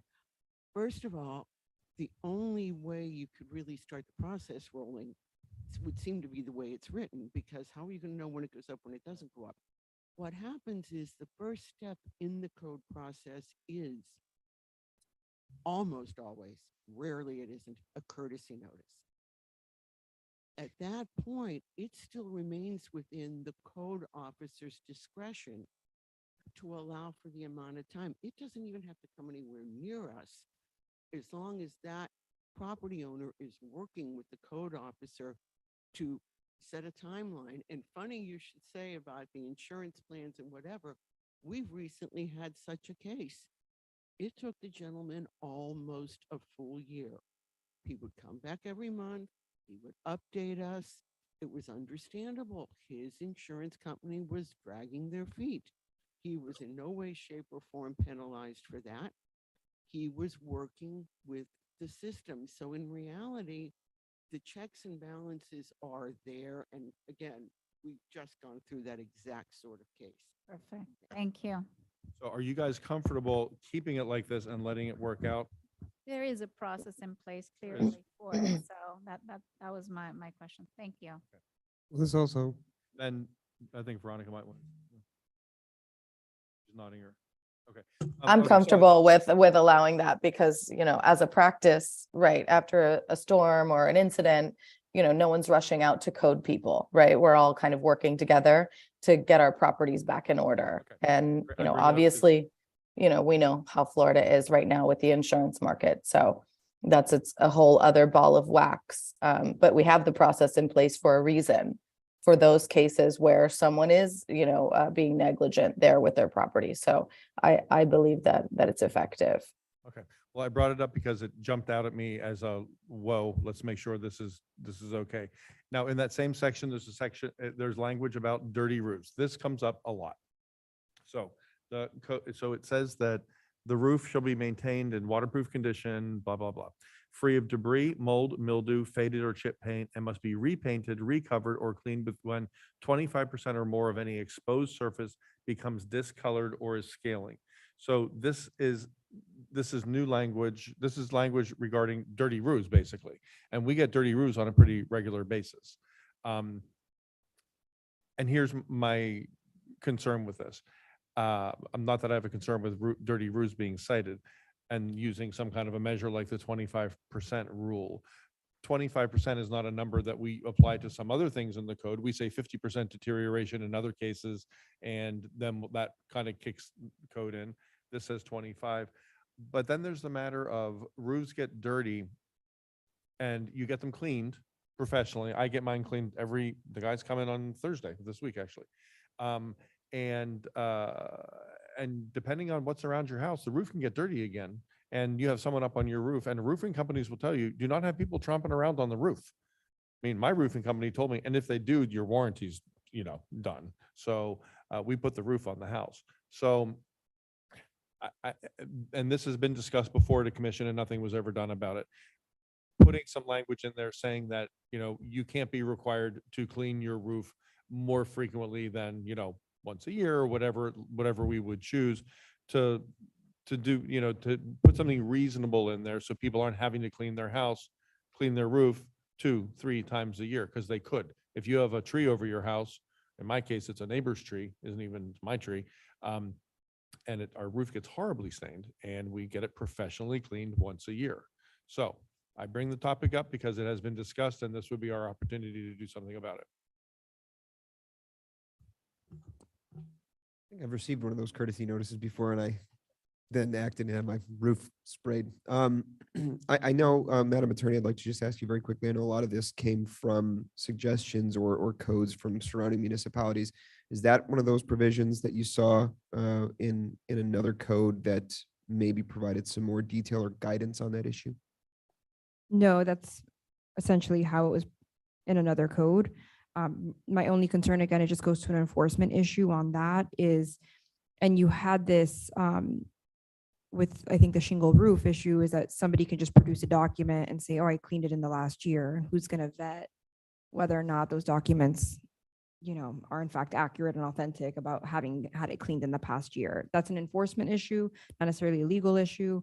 If there's consensus to amend it to provide that you're not going to require it more than one time in a year, that's fine. But just keeping in mind that that might become a problem because they're going to go in front of the code board, and as a defense, they're going to produce a document, you know, with some type of invoice, say, you know, I cleaned it 6 months ago. You can't make me do this again.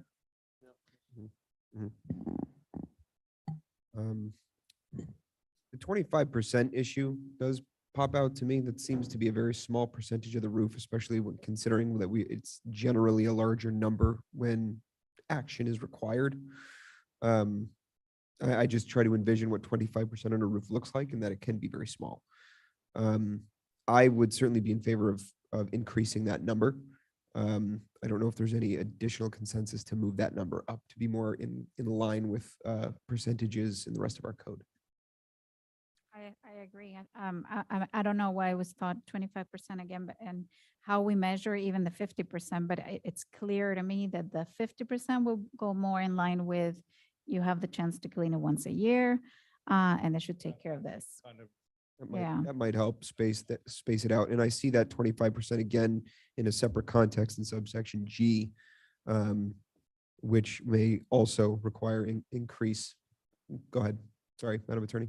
Just for you guys to consider, the next one is with exterior paint, for example. So 50% of an exterior Yeah. home that's moldy or discolored, I think is it's just something to consider. Sure. So I think as amended for subsection F, if we increase from 25 to 50, that might help space out the cleanings a little bit. Okay, that's a good way to kind of get around to it. Okay. I think so. So Madam Attorney, would you be willing to make that change for us moving forward? Okay. Need a consensus from us to do that? Veronica, do you have an opinion on that? We got a thumbs up. Well, the 3 here, so we're good. Yeah, Okay, I it think sounds like- 50% sounds a lot more like an annual cleaning than, right? Great. You're cool with that? Okay. Okay, great. Okay, the other thing I have on here is section G as in George, it's the exterior. The 25% there. So if you want to discuss it there again as well. And does that include, I think, per this language, I think it does, irrigation staining? I'm not saying we should not make that part of the deal, but irrigation staining, and when the code officer is looking at the front, when they're looking at a house, often all they can see is the front of the house. And whatever percentage, they're really applying it to one of the 4 walls of a house, So I don't know what you guys want to do about that, but that jumped out at me as well.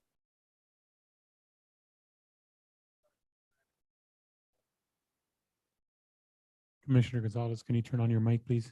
You can pretty much count that the rest is probably stained, Yeah. damaged and whatever, so. I'm fine with 25%, especially when it comes to the look of exterior. If we were going to do one over the other, I'm happy to have 50% on the roof, which is much less visible than the front wall of a house. Because we do Right. have houses that are covered with mold, mildew growing up the front of the house, and it's, often it comes from the ground up, and that 25% you can get there pretty quickly. Yeah, I think that the explanation that the Madam Attorney provided and we're all kind of echoing makes a lot of sense. That on the front of the house is far more visible than the roof. So I think the 25% probably makes more sense there. As far as irrigation runoff or irrigation damage, I think does dirt, mold, mildew, faded. I think that would probably fall under the kind of encompassing language that we have there. I think it's kind of just like fading or blight of some kind. It does give them the opportunity to clean it. It doesn't say Yeah. you have to repaint your house. Right. I mean, a lot of Right, those this will is spray general right off. maintenance, right? This is A lot of those easy spray- to, Yeah, yeah, spray yeah. right off. You get your power washer on. I think that works. So exactly. I think that does sufficiently cover that. And I think with the 25%, I think that makes sense. So I think that that's probably well written there that we can move on unless there's any other concerns with it or any other recommended provisions. Then H is in Harry. Mhm. It says, parking surface, driveway, deck, or other paved surface shall be maintained free of cracks and potholes. The word deck in there kind of threw me because I'm thinking of cracks and potholes in a deck. I mean, the other things are parking surfaces. But then deck is included in there as well. It just seemed peculiar. I'm not sure if it's worth bothering about, but everything else is a parking surface, driveway, paved surface, all hard surfaces, and then decks. Madam Attorney, is there any specific definition or something intended by the use of that word? It's not defined. If you guys want to remove it, it's fine, but I'm not sure how many people have front porches or wooden decks in the front of their house that would be covered by that.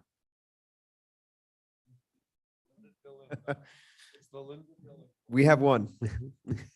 I mean, that could be put in a separate section since H seems to deal with parking surface and driveways and more things that are being traversed over by, vehicular traffic. If you want to put it elsewhere, if it makes more sense. Madam, Sorry. We also have people that have decks as front walkways as well. So maybe there could be maybe we insert and just sort of pull out those as a separate topic and about how they're to be maintained. I think that makes sense. Because then there's some structural kind of things that they have to be. This really says it says potholes. Maybe they have to be sturdy and not, caving in. Because you'll have that. People have these sort of deck walkways that over the years of getting wet, they're kind of like soggy and start caving in. Some different maintenance language might apply to Exactly, wood yeah. surfaces versus stone Mr. surfaces. Okay, Mayor. yes. Just a question, and Madam Attorney, I'm sorry I didn't ask this earlier.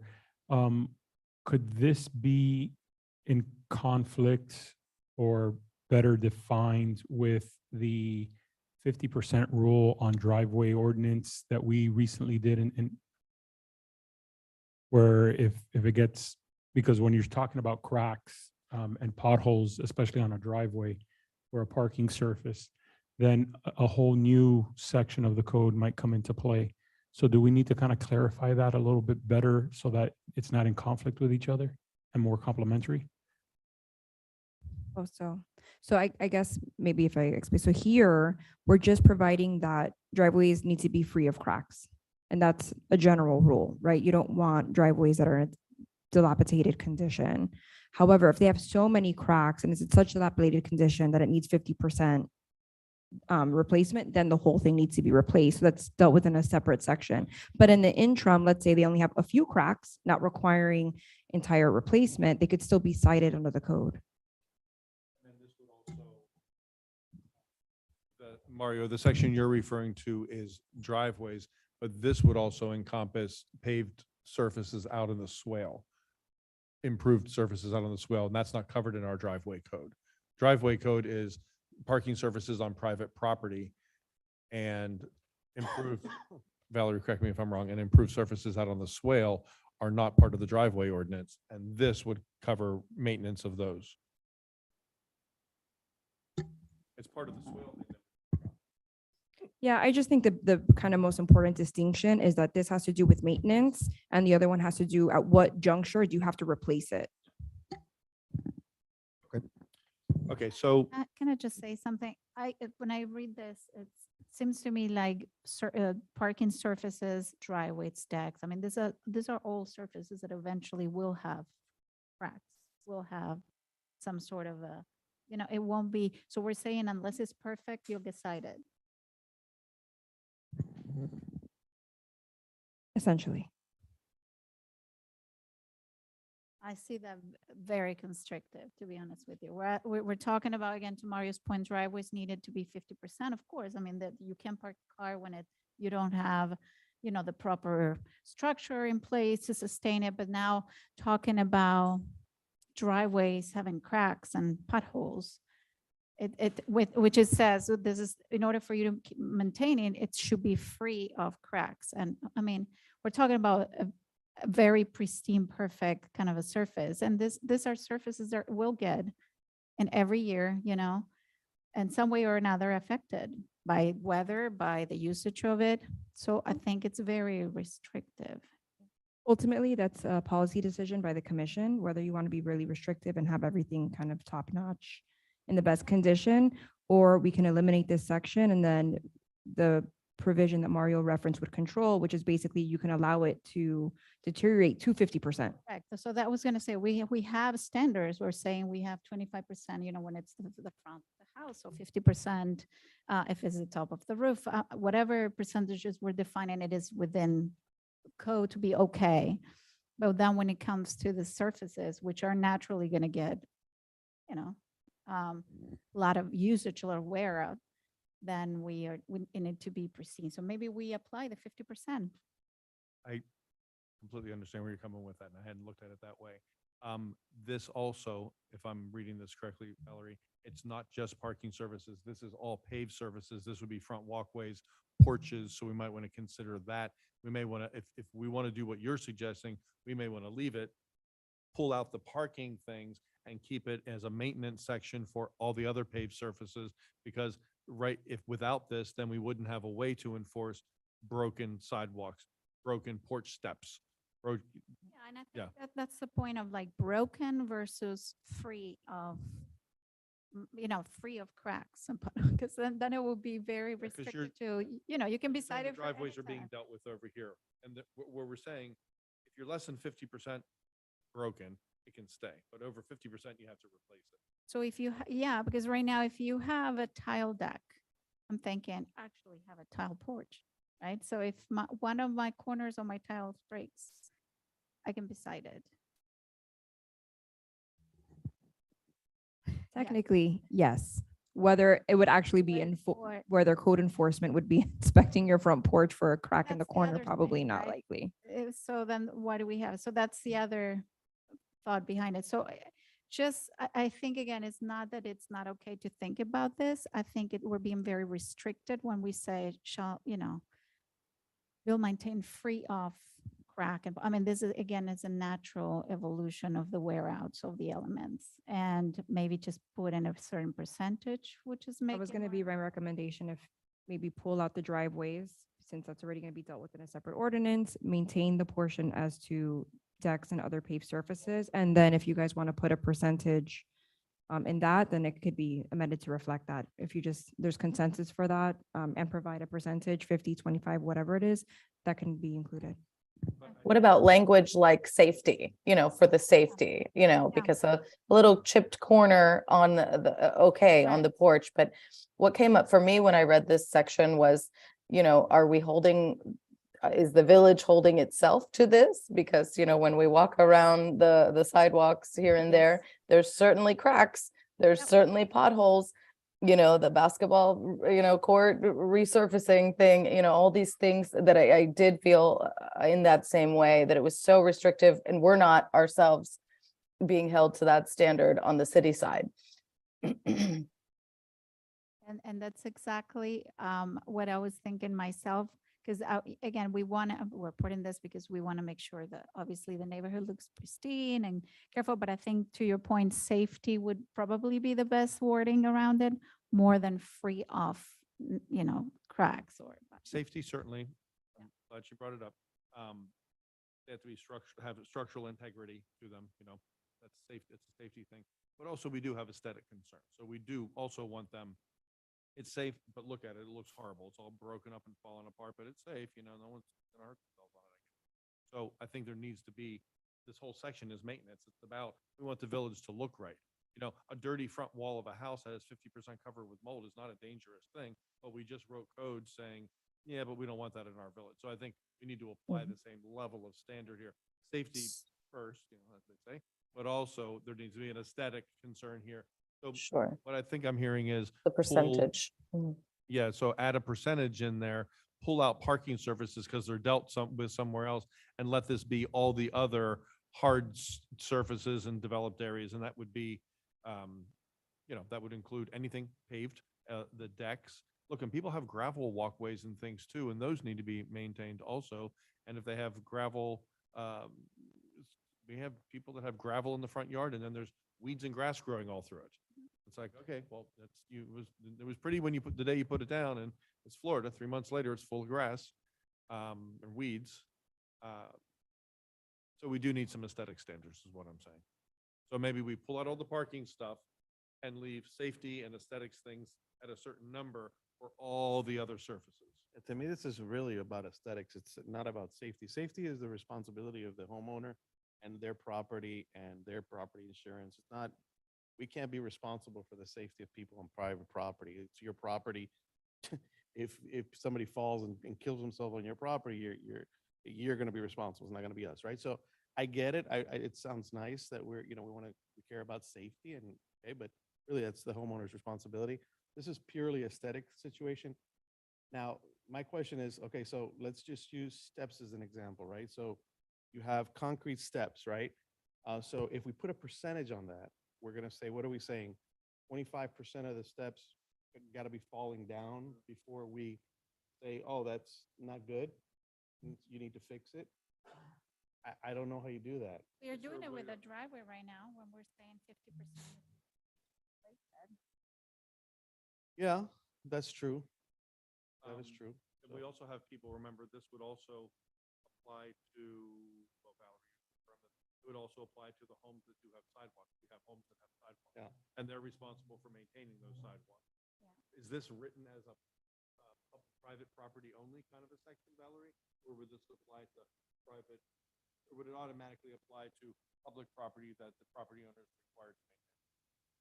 It's called private property maintenance, so does that include sidewalks? I have to think about it. When I when I drafted it, I didn't have that in mind. I would have to see if there's other code provisions that govern that. I would just need an opportunity to look at it. Might I recommend something for this provision? So it sounds like what we'd like to do is we'd like to remove the parking driveway surfaces because we have something that addresses that. We're going to separate out the decks to a separate provision, subsection I, a new subsection I, to talk about deterioration to wood or surfaces that are not paved. We take this, the remainder of this section, the paved surfaces shall be maintained, and Madam Attorney is going to look at it for us to see if this would apply to strictly private or if it would apply to sidewalks on private property for which the owner is obligated to maintain. And then we place a percentage on which deterioration on which would require repair. Does that sound like a good way to try and address this and have the Madam Attorney come back to us with something? Yeah, I think, again, maybe we can clear it now, if it's 50%, so that you can just already go ahead and make it in the wording that way. I don't know if we have an agreement on that, 25%, because we decided 25 on the facade of the house, but, driveways are 50%, do we say the same for the exterior surface? Okay, I have a question about that then, and the questions, I guess, for Valerie. So to Art's point, is safety something that we can make a property owner maintain things to be safe? Is that something we can say it has to be, the steps and the paved surfaces have to be safe, however you would word that? Or are we not allowed to say that to a resident? I think that you can, but it depends how it's phrased. I think just safe in and of itself is probably not specific enough or finite to be able to implement. But I can try to look at some language to incorporate there to address those issues, because there is portions of the code that obviously you can't maintain your property in such a way to create a public safety hazard, right? So Right. that is, And you do have that on the driveways with regard but to if the people, transition. but people can walk up to your driveway, right? It's not like a public at large, but nevertheless, if somebody approaches your door, but let me think about it and we'll try to come up with something. One other fine point here, since decks are going to be handled wood, I guess you have to specifically say it's wood. We require wooden fences to be sealed or stained. That language is used. And I think we might want to apply that same aesthetic standard because we have people do wood decks on the front of their house, and she's sitting right there, and wooden handrails and not fences, but whatever, the railing around fences. Should we apply the same aesthetic standard that they have to be stained? I would think it would make sense. If we say wood has to be stained in a fence, why would we not say it everywhere else? And a stain can be clear, by the way. There's a matter of consistency. So I think that would make sense. If we have it somewhere else in the code, then it would make sense to continue to apply that across the board. Or weather treated, is that what that is? Like weather treated, the Yes. wood No, if it- protection? I don't Is it know what if you're it's that, speaking of? Veronica, or if it's purely aesthetic. I don't know. That's an interesting question, though. Deck's supposed to be wood, weather treated wood. I think that Right, because whatever some that people like standard- the raw color of the Right, wood. and So they can do they could use clear. clear, right, clear right. weatherproofing or staining or whatever. So I think whatever provision applies to the fences, we could use in application here. Yeah, I don't know that would actually go in the maintenance portion, because now you're imposing a new requirement basically that somebody has to do versus maintaining existing property. That would probably be an amendment to, you understand what I'm saying? No, let's not slip it in here. Okay, well, I think then based on that, that would have to come at a later date to an aesthetic provision of the code, but with respect to this portion of the code, we're not going to add that here because it's not, doesn't belong here. Question for Valerie at the end. So what I don't see addressed in here, I don't think, unless Valerie, you point to something and say, no, Mac, that kind of covers it, I'll be fine with that, is the sort of, since we're talking about maintenance and the general outward appearance of a home, um, a question for Valerie. Does this apply to all parts of the property, the backyard as well? When you say you can't have trash laying around and you can't have. The issue is you can't really, if it's not visible out to the public, there's not going to be really an enforcement mechanism because it's the property, but it's really going to only be what's visible. So then what about general, I don't know how you would word this, general clutter, I guess I'll just call it, just shit laying around all over the place. Where is that covered? We have a fair amount of that. We cannot govern what's going on inside of somebody's home. So if somebody's like a hoarder outside of the yard, it does provide here. So 8.4.3 in the new language, it provides the all property shall be kept free from any accumulation of garbage, trash, or litter. Right. And what I'm saying is just like people who leave stuff laying on, not garbage, trash, or litter. It's lawn equipment, pots, Halloween decorations that are broken up.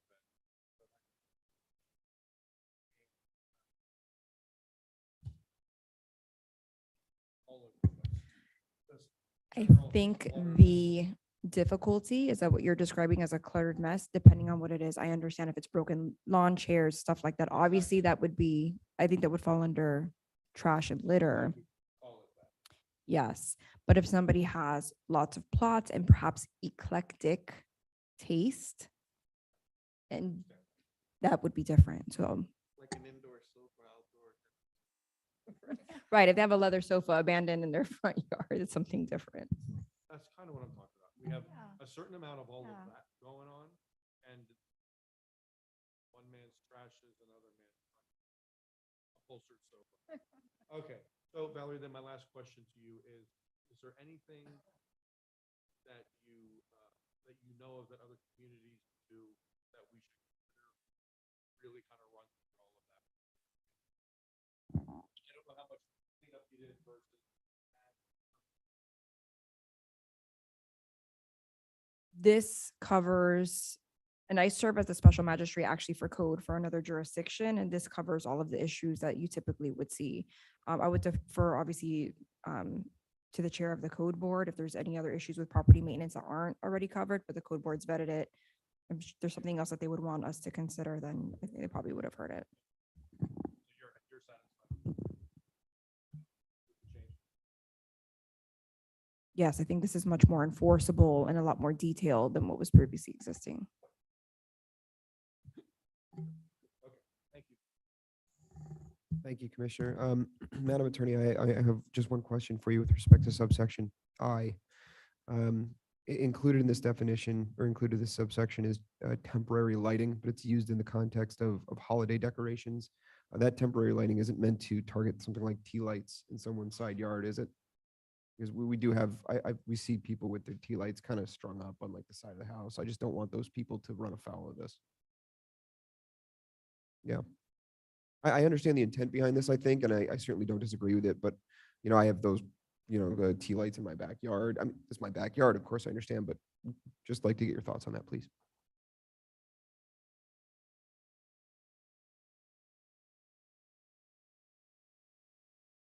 Mhm. I,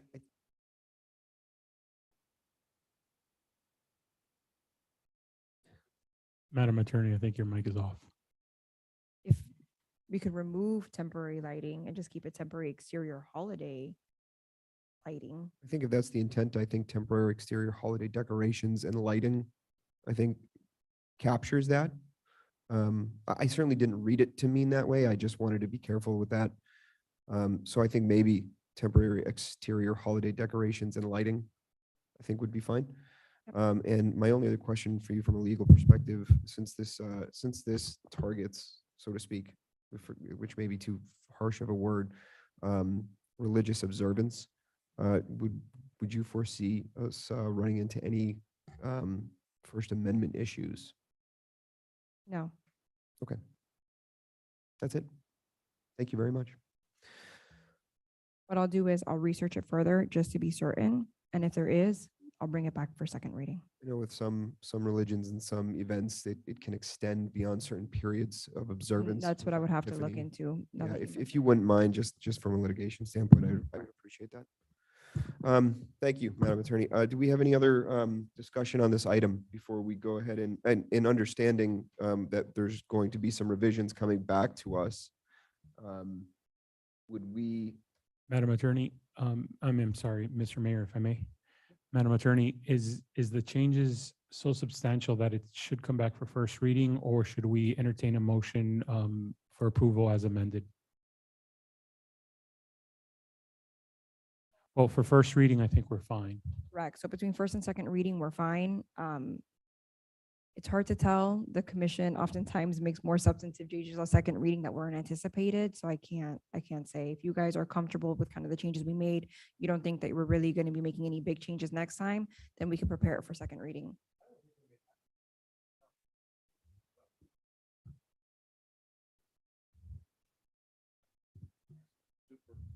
Did we decide on a percentage?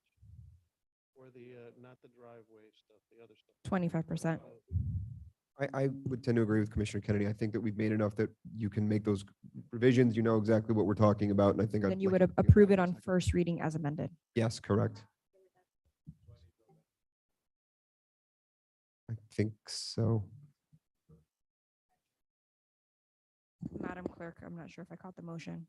Yes, it was. Commissioner Kennedy is, I think just for safety purposes, really as well. Jonathan, I'd like to amend my motion to accept this ordinance with changes as discussed for first reading. Great, thank you. And second? I'll second. Okay. Thanks. So, You owe me a Coke. okay, so I'd like to call a vote on the motion as amended by Commissioner Kennedy and second by Vice Mayor Amsler. Roll call, apologies. Mayor Groth, Yes. Vice Mayor Amsler, Yes. Commissioner Gonzalez, Commissioner Kennedy, Yes. Commissioner Olivera. Yes. Ordinance 2023-02 passes on first reading of amended section 8.4 property maintenance. Thank you, Madam Clerk. Okay. Can I just thank Valerie because she did more than we asked her to do here, and she really came back to us and helped us out with a nice little chunk of our code. So thank you very much. Thank you, Madam Attorney. All right, now that we've completed that portion, I'd like to move on to 11 as section 11 as we've amended earlier, so we can finally come to Commissioner Olivera's item. So she's not going to hang with us until 4 a.m. local time. So we will be looking at the resolutions we will be looking at is item 11D. 11D is the resolution 2023-08 expressing support for Florida House Bill 51, i.e. the Crown Act. So Madam Attorney, could you go ahead and please read that resolution onto the record for us?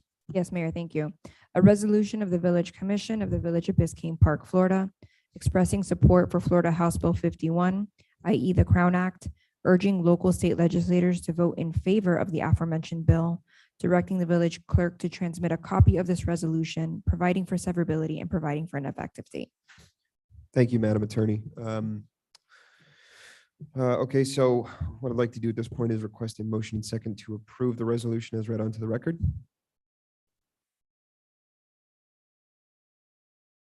I'd like to make a motion to approve the resolution as read into the record. Thank you, Commissioner Oliveira. Do we have a second? I'll second it. Second from Commissioner Gonzalez. Thank you. So we will move on to discussion on this item. Is there any discussion on this item? Commissioner Oliveira, would you like to say anything about this? It sounds like everyone is pretty well read up. You know, Representative Driscoll has introduced this into the House, coming up, hopefully making it to the floor for a vote to at least get our kids protected for being able to wear their hair in its natural state. Once again, somewhat disappointed that employment discrimination is not added to this or having been brought up as a separate bill in the House or the Senate as yet for this session. But very much positive about a step forward, right, in getting some protections in place. Thank you, Commissioner Oliveira. I know we addressed this a little bit, but is there any other discussion or anything that we'd like to bring up on item 11D at this point? Yeah, so Veronica, thank you for bringing this. I was completely ignorant about this. Now, I'm very much aware as a 61-year-old person that this kind of discrimination happens. I get it. I had no idea that this bill existed. When I saw it on the agenda, I was just completely ignorant to it, and I read the whole thing, and I found it fascinating and kind of, really disappointing that something like this has to even be addressed in our society, but it does. The same way we had to, support Don't Say Gay. We have to do the right things, right? It was kind of ironic because I remember not too long ago when Supreme Court Justice Ketanji Brown Jackson was sworn in, and she shows up with her sister locks in her hair, and I thought, as a 61-year-old white man, I looked at it and I thought, how cool is this? Yay, we're at this point now where this is being normalized, and hopefully that will go away. So when your item came up, I was very happy to see it. I asked Valerie if this is the right time for us to approve something like this, to send up to the state, because it's passed by the House, it's in subcommittees on the Senate side. And she explained to me that it's never a bad time to kind of send your support up there. So I just wanted to make sure that the timing was good, that we would try to get the most punch out of this as we could. Not that, little old Biscayne Park's opinion on these things, will make a huge difference, but we still do the right thing as a community and as a commission. So she assured me it was a good time. Inclusion is important for every marginalized group, so I support this wholeheartedly. This is an interesting thing.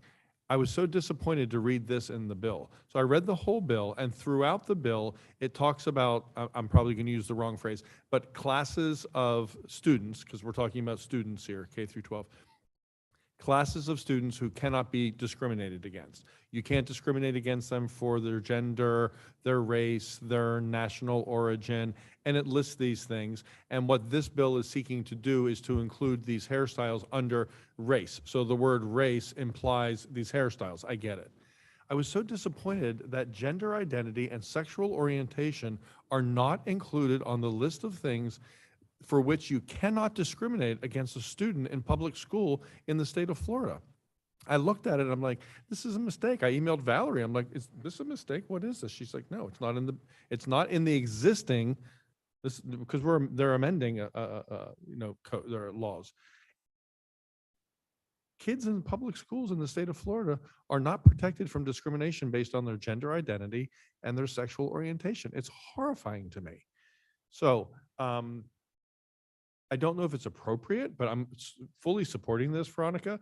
But if it's appropriate, because we're not, we're just sending our opinion to them, I would be happy if we even added something into the resolution saying, and we further believe that on the list of classes of students that cannot be discriminated against, that gender identity and sexual orientation should be added to the list, because they're in here tinkering with the bill. It's kind of like we just looked at what Valerie presented to us for our code on property maintenance. It was about tarps, but she did all the other work, and then we went in there and talked about it all because we're in there messing with it. I think we should tell the state that we think that those two groups of students should also not be discriminated against, and that they should add that language. So full support, Veronica. And if anybody wants to support me on adding a little thing in the resolution that says, and furthermore, ... I would be very happy if you guys would support that. Thank you.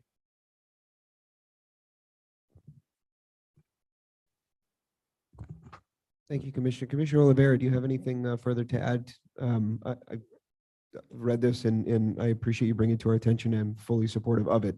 I don't know what this looks like if we write a letter, if that's what we're looking to do here. Well, it's a resolution. The resolution itself will be remitted, a Got it. copy of it to the powers that be. Okay. Commissioner Oliveira, I think that since you brought it to your item, I'd be happy to hear your thoughts.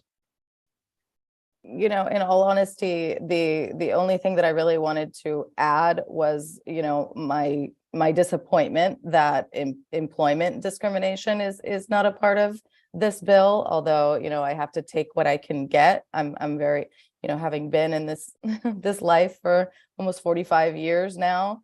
You kind of, it's bit by bit, step by step. And we did have some protections in place regarding gender identity and sexual orientation. That's been sort of targeted targeted to be removed and all of those things at another level.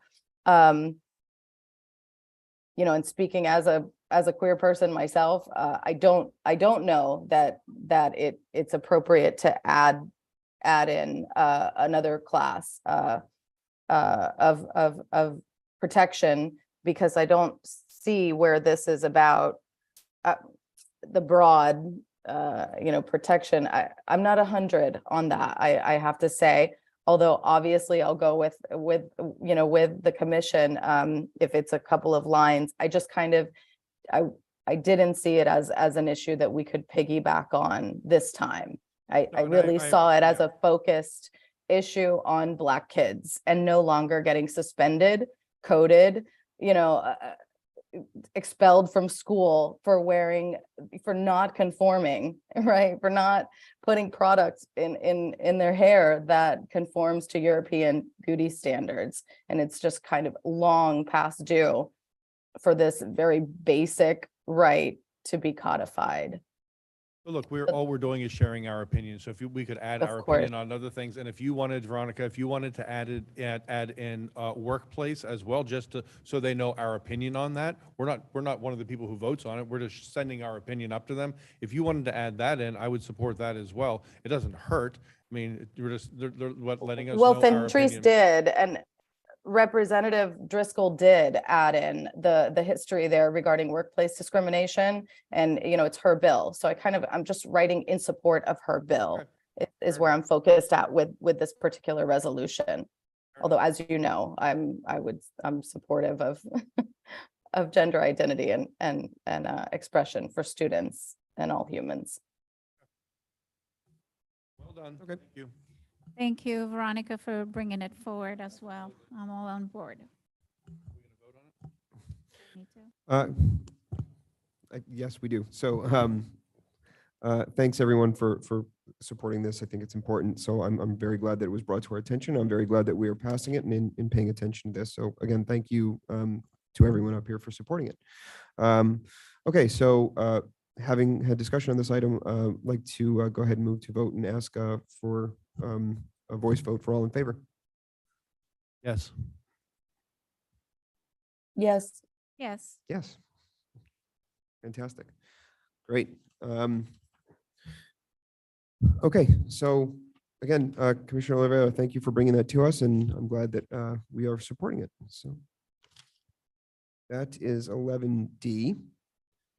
So I think as the resolutions have been amended, I think the next ones that we are going to be looking at is in a group beginning with 11A and then moving on to 12A and then 12B. Is that correct? Okay. So 11A would be first up. Resolution permit fees, right? Correct. 11A Resolution 2023-04 permit fees. I'm going to go ahead and read the title just so we can introduce it and then we'll Sure. go into discussion. Thank you. A resolution of the Village Commission of the Village of Biscayne Park, Florida, amending the schedule of fees for services provided and regularly charged as specified by the Village Code and providing for an effective date. Thank you, Madam Attorney. So can I ask for a motion and a second to approve this resolution? I'll make a motion to approve. Second. Motion by Commissioner Gonzalez, second by Commissioner Kennedy. So let's move I may. to discussion. Yes, Mr. Manager. Thank you very much. Commissioner, if you'll remember, last month, we had a lengthy discussion with regards to the various permit fees. The recommended permit fee is based off of a percentage of the projects, which would help protect the village from inflation within the marketplace. Current fees were initially voted on back in 2016 and have not changed, in which we see that in various areas, it's not sufficient for the current coverage and the prices that the village pays for the consultant to oversee the building department. So based on the commission discussion within the building section, various aspects of it are 4% of the job costs plus the review fees. And other sections, as agreed by consensus, was 2%. So that is listed in the Excel spreadsheet in the backup. I also updated the various examples that we discussed last time, and I color coded certain areas within the fee schedule. And so the key for that, the green highlight, are funds that come to the village that are not part of the revenue split. The yellow is typically regarded as part of the revenue split, and the red is pass-through amounts that are mandated by either the state or the county. For the most part, you'll see an increase from current totals to the new totals. There may be sections where either an individual plumbing or electrical project or even mechanical, because of the price of the project, the permit might actually be less than what the existing permit is. Part of that is because we've simplified quite a bit of the overall, where, for example, in the electrical, we're just talking about the overall project and any type of wiring, where current fees will say we have to sit down and start talking and counting all the outlets and junction boxes and things like that.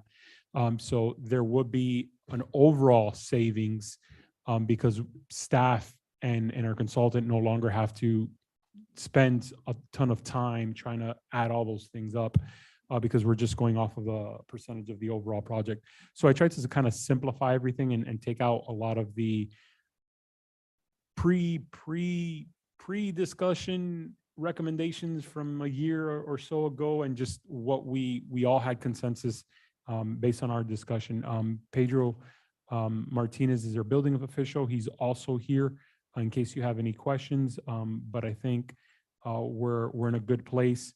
And I think moving forward, again, this is by resolution. And so we can start seeing how this starts affecting, and this can always come back.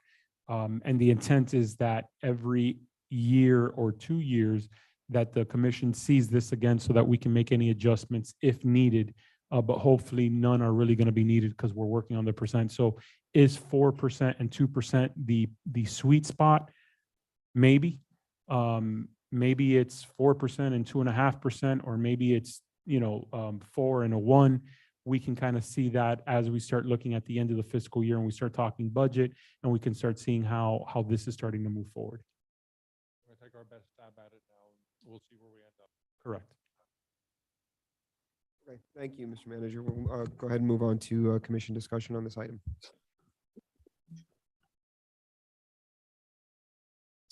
Can we have, going back to Jane's, your example was, made me think there's certain permits are going to be very minimal in terms of what you need to spend versus what you need to invest on the, So the percentage of the 2% versus 4%. Unfortunately, no, Vice Mayor, because if a project requires by the Florida Building Code a permit, there's a flat $95 plan review that is paid.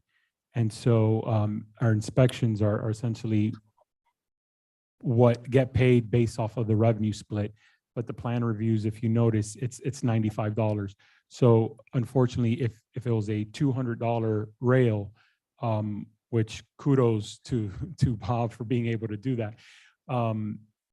If he needed to get a permit per the Florida Building Code for it, still needs the 95. And then right now it's the 95 for inspection as well. It would get a little bit cheaper because of the percent. I think the percent on that 200 would have been like $5, and then whatever the minimum threshold for the county and stuff like that. So it might get a little bit cheaper, but it's not going to be where all of a sudden it was only like a $20 permit or anything like that. It's still going to be 100 plus at the end of the day. Some of them are fixed costs. Yeah. Yeah. But the lower percentage, I'm sorry, Veronica, go ahead and finish. No, I was just wondering how to go about that, because clearly then you're putting people in a position where $100 of a project that you do without a permit is cheaper than going for the permit. And everybody, there's the whole point of this is we want people to come and pull the permit, but when it's twice the value of you buying the rail yourself and putting it, then I see more opportunity for people's thinking, you know what, I'm just gonna do this kind of hidden on Sunday, 1 a.m. I don't know. So I'm trying to see how do you, work around. If you don't, if Florida statute requires a permit, we have a flat cost of $95. It's gonna cost us no matter what. Whether they look at it for 1 minute or they look at it for the next 3 weeks, it's gonna be that $95 cost. But, and this is where I wanted to, Mm. because I have the same concern you do, Veronica. But with the percentage, and last time I said, can we, trying to dance around how to say it, but the big stuff charge a higher percentage and the smaller stuff charge a lower percentage. Doing that, at least we're saving them on that part of it as well. So the fixed costs, yes, but 2% on their $200 railing is $5. So at least that part of it, we're minimizing. Now, we want to consider bringing it down to a 1.5%, 1.75%. I don't know. I mean, for something like that, it's such a nominal amount. It's not what they're concerned about paying. Is that $5? The other thing. So what do you really accomplish when you start bringing it down more? Not a whole lot for the smaller jobs because it's a small percentage of a small amount. Yeah, no, I think what I was thinking about is if there is a minimum threshold of allowance that per se, where you don't actually need a permit. So, for more than $100 and you need a permit, then can we put The state. That's dictated by the Florida, that's dictated by the Excuse me. Florida Building Code. Is it Pedro? on? It's working, huh? Yeah, it's working. No, there's no, the dollar amount is not part of the building code. It's the safety that makes a difference. what, I'm sorry. Safety. In the case of the railing, it was difficult to find a permit where that would happen. But a small railing, I'm sure it would cost you much, much more to go to the doctor for a broken hip or something because the railing came off. So it has to be checked by structure, it has to go through review to make sure it's safe enough to use it for grabbing. Yeah. Even if it's a small step, use it because the person needs it. It has to be strong enough to hold the person in place. That's the only reason it goes through a review. And it may be high, but the village has to pay for the service of the structural reviewer. I don't see many more permits that will be like that. And I want to add the fact that in the previous comments, you're under the impression that we're raising the permit fees. And in fact, we ended up lowering the permit fees, but just simplifying them.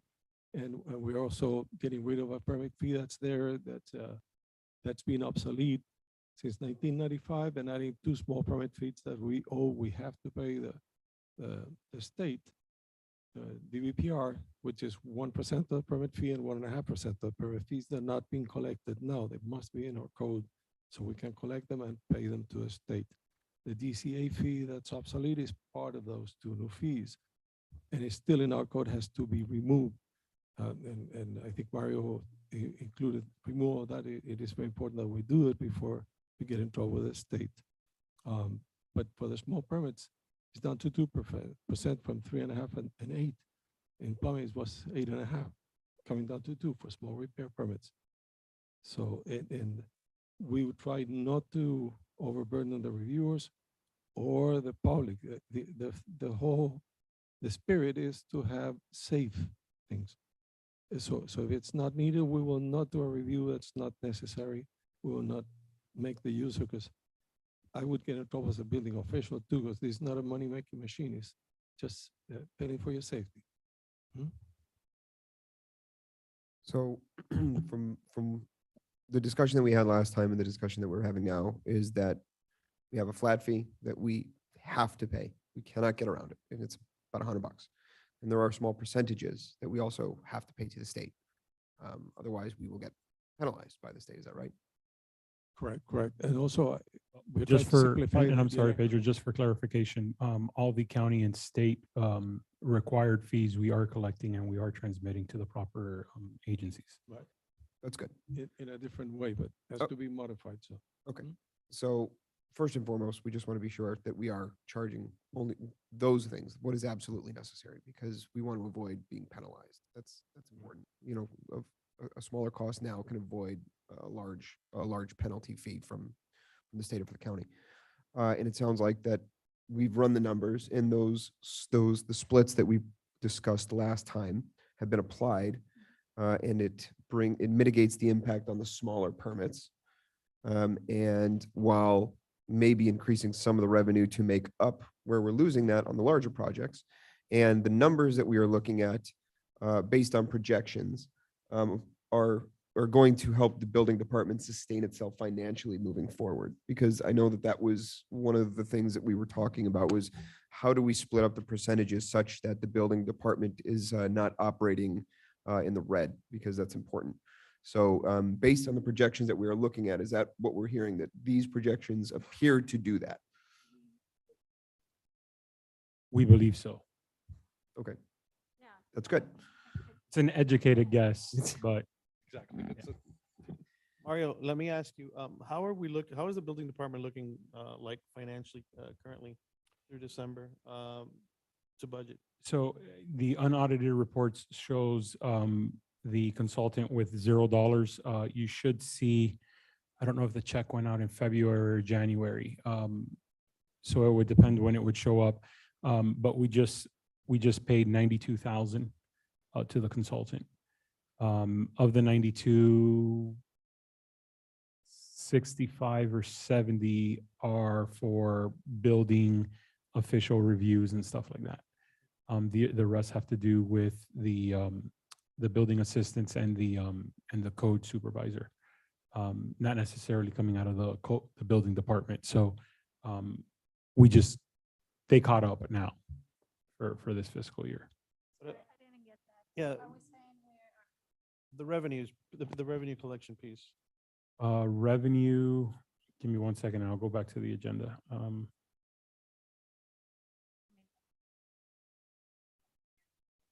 Within what we had budgeted.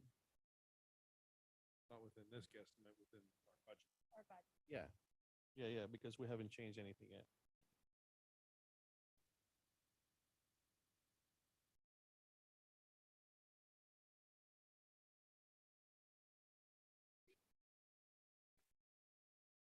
So total revenues through December 31st, 2022 is 108,618.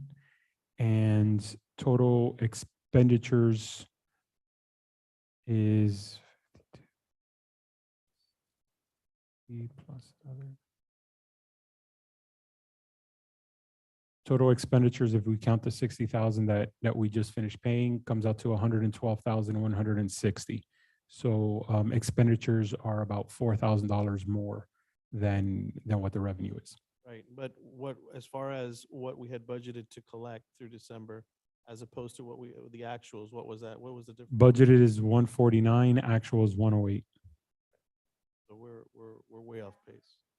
Yeah, we're outpacing what we've anticipated to receive for the The year. damage is going to even be greater than what Correct. anticipated. Yeah. And they're not gonna maintain this setup. They're saying we've got to change, so they're not gonna work. Okay, may I ask some questions? Please. What's our split, Mario, under this new system? 75-25 for this year, and then we would have to renegotiate for the next fiscal year. They want it to be 90-10. Per their proposal, it was a 90-10, and we negotiated that down. Okay, so last time we talked about making a bigger gap between these two levels. We'll call them 2% and 4% is what we agreed to. There are some things in here that I expected to be 4% that are 2% and vice versa. So I want to talk about some of those. I expected some things, and these are what I consider, they're more major small projects, let's say. A small project is a handrail on your front porch. But, we have lots of driveways going in. We have, some standard things that are happening that are more major, smaller projects that a typical homeowner would be taking on as an upgrade to their property, as opposed to a complete renovation, a tear down, a rebuild. Alterations. It says alterations in here, driveways, roofing, fences, and windows. I really thought those would all be in the 2% range instead of the 4% range. Those are improvements that individual homeowners are making to their homes who are living in their homes. So I wanted to discuss that. And the one that I was surprised to see at 2% that I thought should be 4% would be demolition because it's in anticipation of new construction. So I consider demo to be part of a new construction kind of thing, and new construction 4%, right, Pedro? So I expected demo to be part of 4%. So let me just toss that topic out there. Demo from 2% to 4%, and driveways, roofing, fences, windows, alterations down to 2%. They're set at 4% now. Yeah, all that we did was go down what was presented at the last commission, and the direction given to staff was everything that is 3%, make it 4%. Everything that is 2.5%, make it 2%. And so I just went down the list on that. Yeah. That, and yes, you did what we asked you to do. But in my mind, I was thinking, we're also going to redefine, recategorize some of these things that are smaller things and the big stuff. So 4% when someone wants to put a driveway in, which we're out there making them put driveways on, they're re-roofing their house, they're putting up fences, windows, other alterations. That's Joe Schmo homeowner upgrading his house. As opposed to Joe Schmo developer tearing down a house and putting up, something 3 times the size. Benefits to both to the village. So discuss amongst yourselves.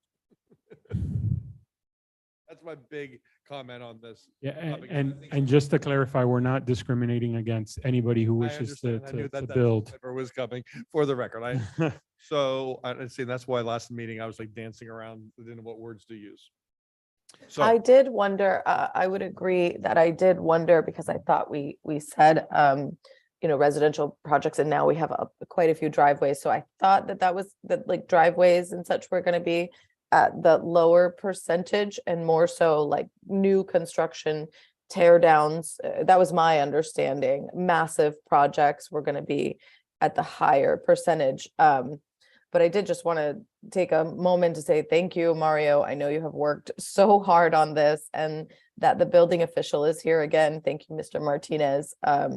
This one has been a long process, and I certainly appreciate all of the time and effort that you all have put into to make this right. And the idea of revisiting every 2 years, I think, is also a key element on this one. So thank you so much for all of that. Thank you, Commissioner. I think my main concern, and I understand that these are big projects. I just did my windows and doors last year. Like, I mean, a lot of people are doing this. But the other side, I think the flip side of that is that the jobs that are being done more often are going to drive more of the revenue, but through which the building department will survive. So we want to do 4% on demo of building, as long as there's no issues with that legally speaking. That makes sense. That's somebody coming in to develop and put up a big house, sure. But if we, and I'm sorry, and also the point to make is it's not just that someone's developing and putting a big house. right, The process that's involved in all of those things are extensive internally. yeah. At his company, Yes. it's just, it's a huge machine that then starts for those projects that has to be compensated for, as opposed to, not to minimize the work that you do for windows, for example. I did windows, Dan and I put windows in when we bought the house. It's a pretty It's a pretty straightforward thing. And they came in and looked at a sticker on the window and said, you're good to go. There was one wall we blew out that they came and really looked at, but other than that, it was pretty perfunctory. Same with a roof. Mhm. Yeah. I had to make Moving- the guy go up in the roof. That wasn't your company at Right. the time. I had to make the guy go up in the roof. I'm like, no, I'm paying for this. You go up and count nails. So some of these things are more perfunctory. Sure. More, just to, because the examples they built on an Excel. So moving, for example, the driveways from 4% to 2%. If you look at the example, the current is 572. Moving it down to 2% means the new permit fee will be 565. Plus all the other. No, total. Which page is the driveway, Mario? It's the last- It's the last example. What were the numbers one more time? Sorry. Sure, I'll Oh, there it is. see if I can. Yeah, don't worry about it. No, not a problem. I will, no, I can't share my screen on that one. So current is 572. Yep. And with a 2% instead of the 4, it comes down to 565. Because of all those other fees that are set fees. Those are already included based on even the current. Right. They're flat. They're flat fees. No. I think he's talking about admin and base. So the admin, yeah, the admin fee is flat, that, The only thing that's changing is Right. the 12,000, correct? The right, 4%. even by increasing the admin fee from 20 to 40, you still, by reducing the 2%, the overall total, new total will still be less than the current total right now under the current fee structure.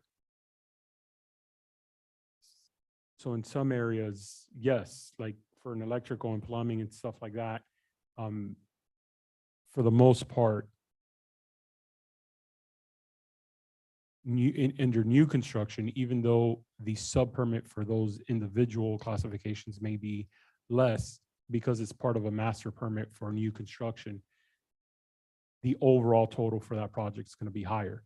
For a driveway, which is usually just a one project, you know, we would be paying, not that there's anything wrong with that, but just to know you are getting into areas where you start looking for an individual project where will more than likely be less than what the current totals is. This example that we're looking at the driveway, I'm looking down where it says new total. There's the admin fee, the upfront fee, the admin base, building permit fee. That's the 4% of project cost. If you drop that 2%, it drops to 480 to 240.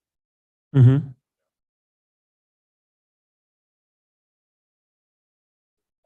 Cutting that percentage in half. Correct. And again, it's just to make you all aware, if you guys are okay with that, then that's totally fine. Just wanted you to see how those things play for windows and doors. Again, same thought process there. Totally doable. But again, we don't discriminate for whoever wants to get the permit. So just two comments.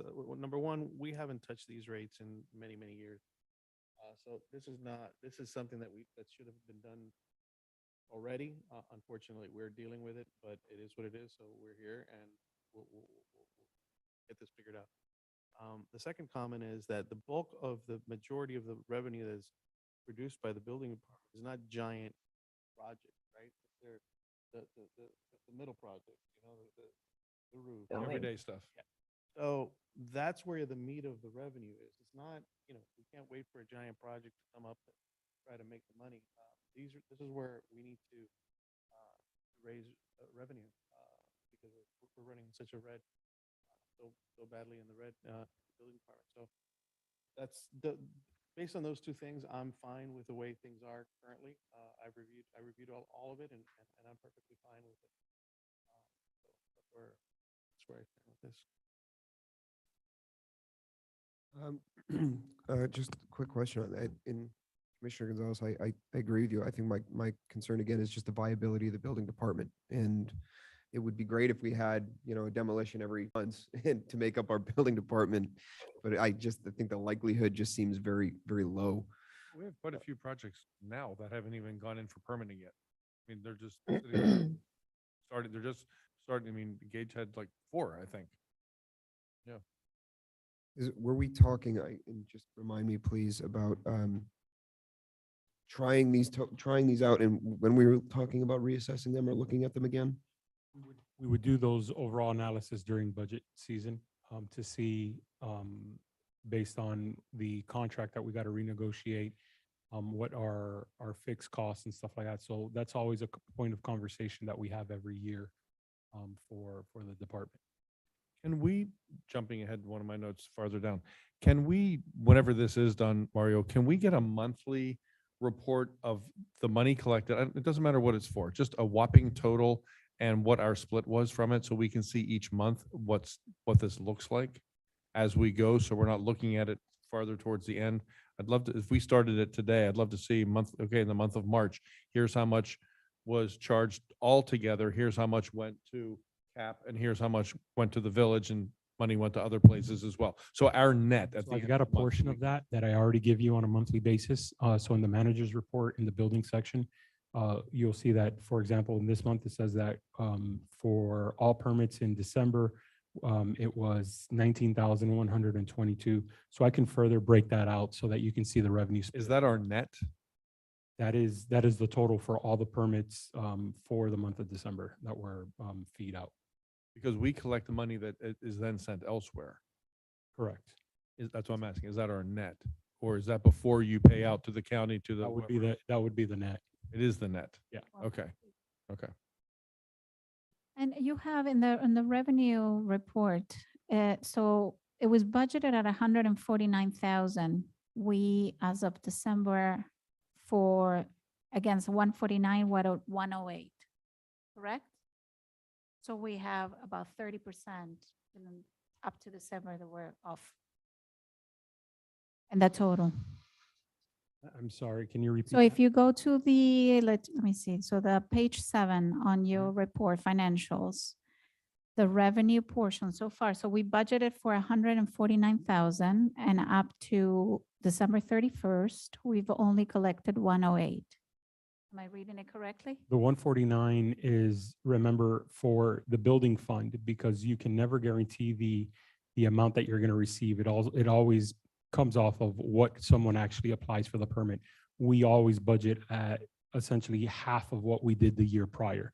And so Yes. we put for the entire fiscal year, 149, the actual through December, which is less than 6 months, we're at 108. So we're tracking $71,000 more than what we estimated that where we should be. But it's just because we budget so conservatively. on Correct. the Correct. side. Correct. So yeah, so that, so we are against our budget, we have a gap of $71,000 that we have to compensate somehow. to No, be on within the no. budget. No. So if you look at the prorated budget, which is the second column. Yeah. That's the number that we anticipate having at this point in Between, the year. got it. We actually have more than what we anticipate. So it's on the positive. Okay. But it's However, that way this time of year. when you look at the expenses, then you see that we have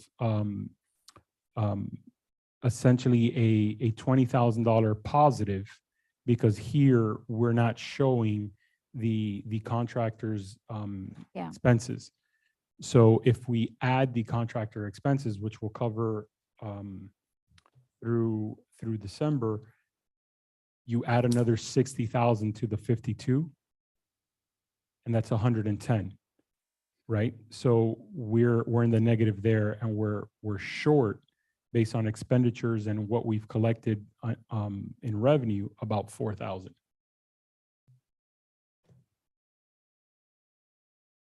Just this number's off because it's not showing that 60,000 Yeah.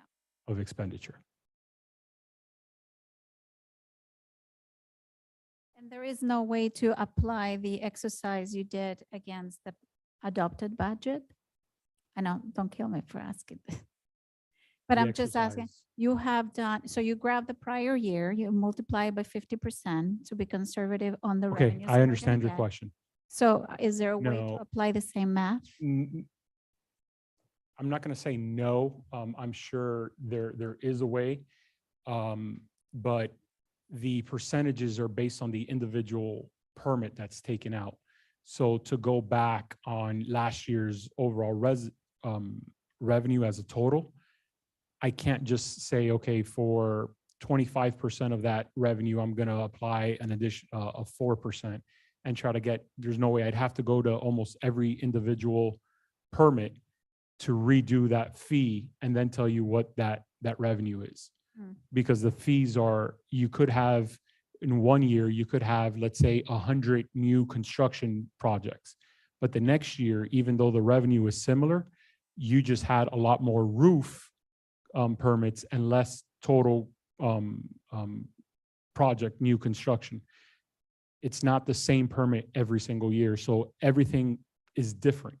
And so if we're doing, if it's not a 4% across the board or a 2% across the board for everything, then it becomes, you'd have to go almost to the Budget by individual. budget. Exactly. to So check? it's not relatable. Yeah, and I was trying to see, because that will measure the impact that we're gonna have and see where we're falling with this new calculation of 2 and 4. Right. I think part of it comes down to when you look at the old structure, electrical becomes like, it was always the most glaring for me, right? And we say it's 10 cents for each electrical outlet. And throw out a number, 15 cents for each junction box. Well, 10 cents back in 2016 is not the same as 10 cents in 2023, right? So there's a huge cost difference there. And I don't know if that was changed in 2016. That could have been a 10 cents from even several years prior. And so, you know, you could go to Home Depot and buy an outlet, let's say for 25 cents. And we were saying, okay, 10 cents for each one. Well, today, the same outlet could be $3 or whatever it could be. So by putting it as a percentage base, we're protecting the village from inflation. So as the cost of a project goes up, we don't have to now do a new financial exercise to see if, you know, each line item, does it need to be 10 cents or should it be 15 cents or should it be 20? We're just saying from a percentage base, that's going to go up. And as the cost of the project comes down, then because it's a percentage, the overall permit comes down with it as well. So we're already somewhat protecting ourselves and insulating ourselves from the market fluctuations that have. We've seen years where lumber goes up an extraordinary amount and then it kind of comes back down. So all of that will kind of come into play as well, and it already fluctuates as opposed to requiring new financial studies every year or every 2 years to see if this one line item still makes sense at the cost that it has. It just makes it much easier. And I'm sorry to do this to you, Bob. Bob called me not too long ago thinking of trying to do a project at their house. It was like, hey, how do I figure out what the permit is? I was like, Bob, here it is. It depends on the type of electricity that's going to generate, because if it generates over this amount, it's one price over the other. How many outlets are you going to have? How many this are you going to do? And he was like, yeah, there's no way I'm doing that. Here, we're basically telling them, Bob, you know, let's say it's a generator. How much was the project for the generator? Oh, it was, throwing out a number, $5,000. It's 2% of that. Okay, now I know, you know, I know what the ballpark is. It just makes it that much easier for the resident to kind of figure this out, as opposed to all of these little individual line items with cents and all that kind of. Yeah, and I am 100% on board on that. That's Yeah. what we discussed last commission meeting.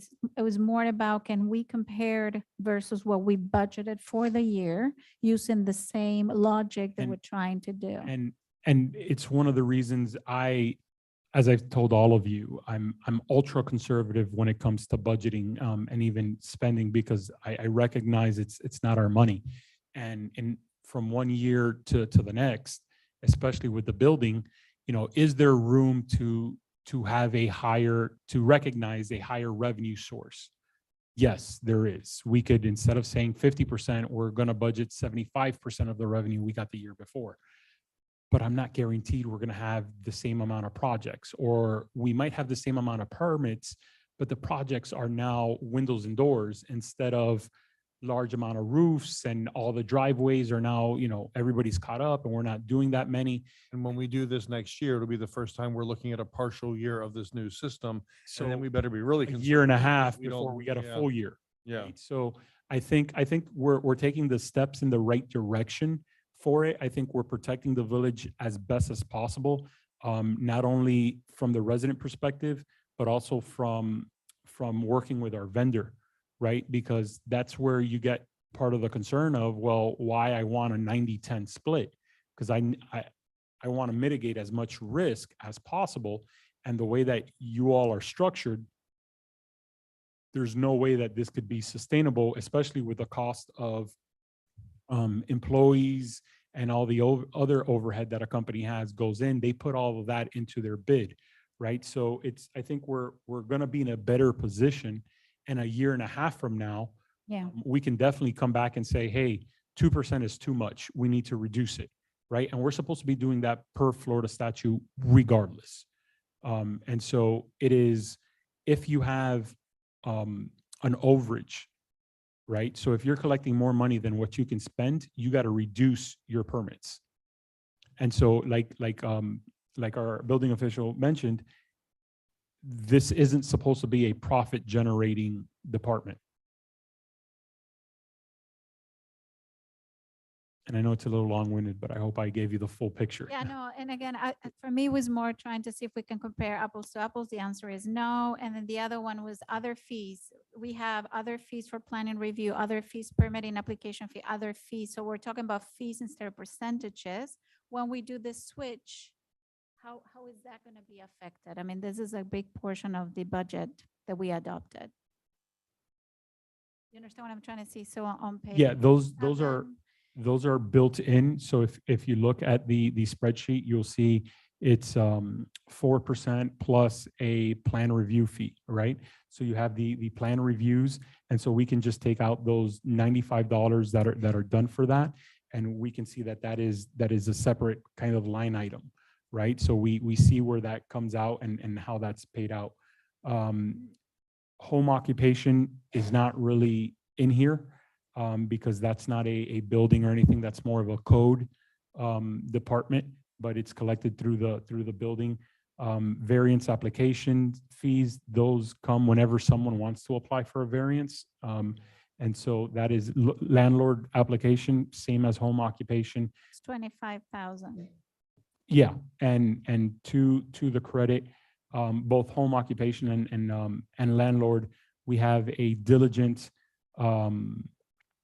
volunteer that's in the house that goes through all the prior permits, starts calling everybody to make sure that they're getting their landlord and home occupation permits and stuff like that. But that's not part of the 4% or the 2% or anything like that. So this wouldn't be, so No. everything that we see as fees here pretty much would not be affected by the N- 2.4% Right. review. And What you're seeing, basically what the percentage is impacted is the top ones from building permit yes, down to mechanical permits.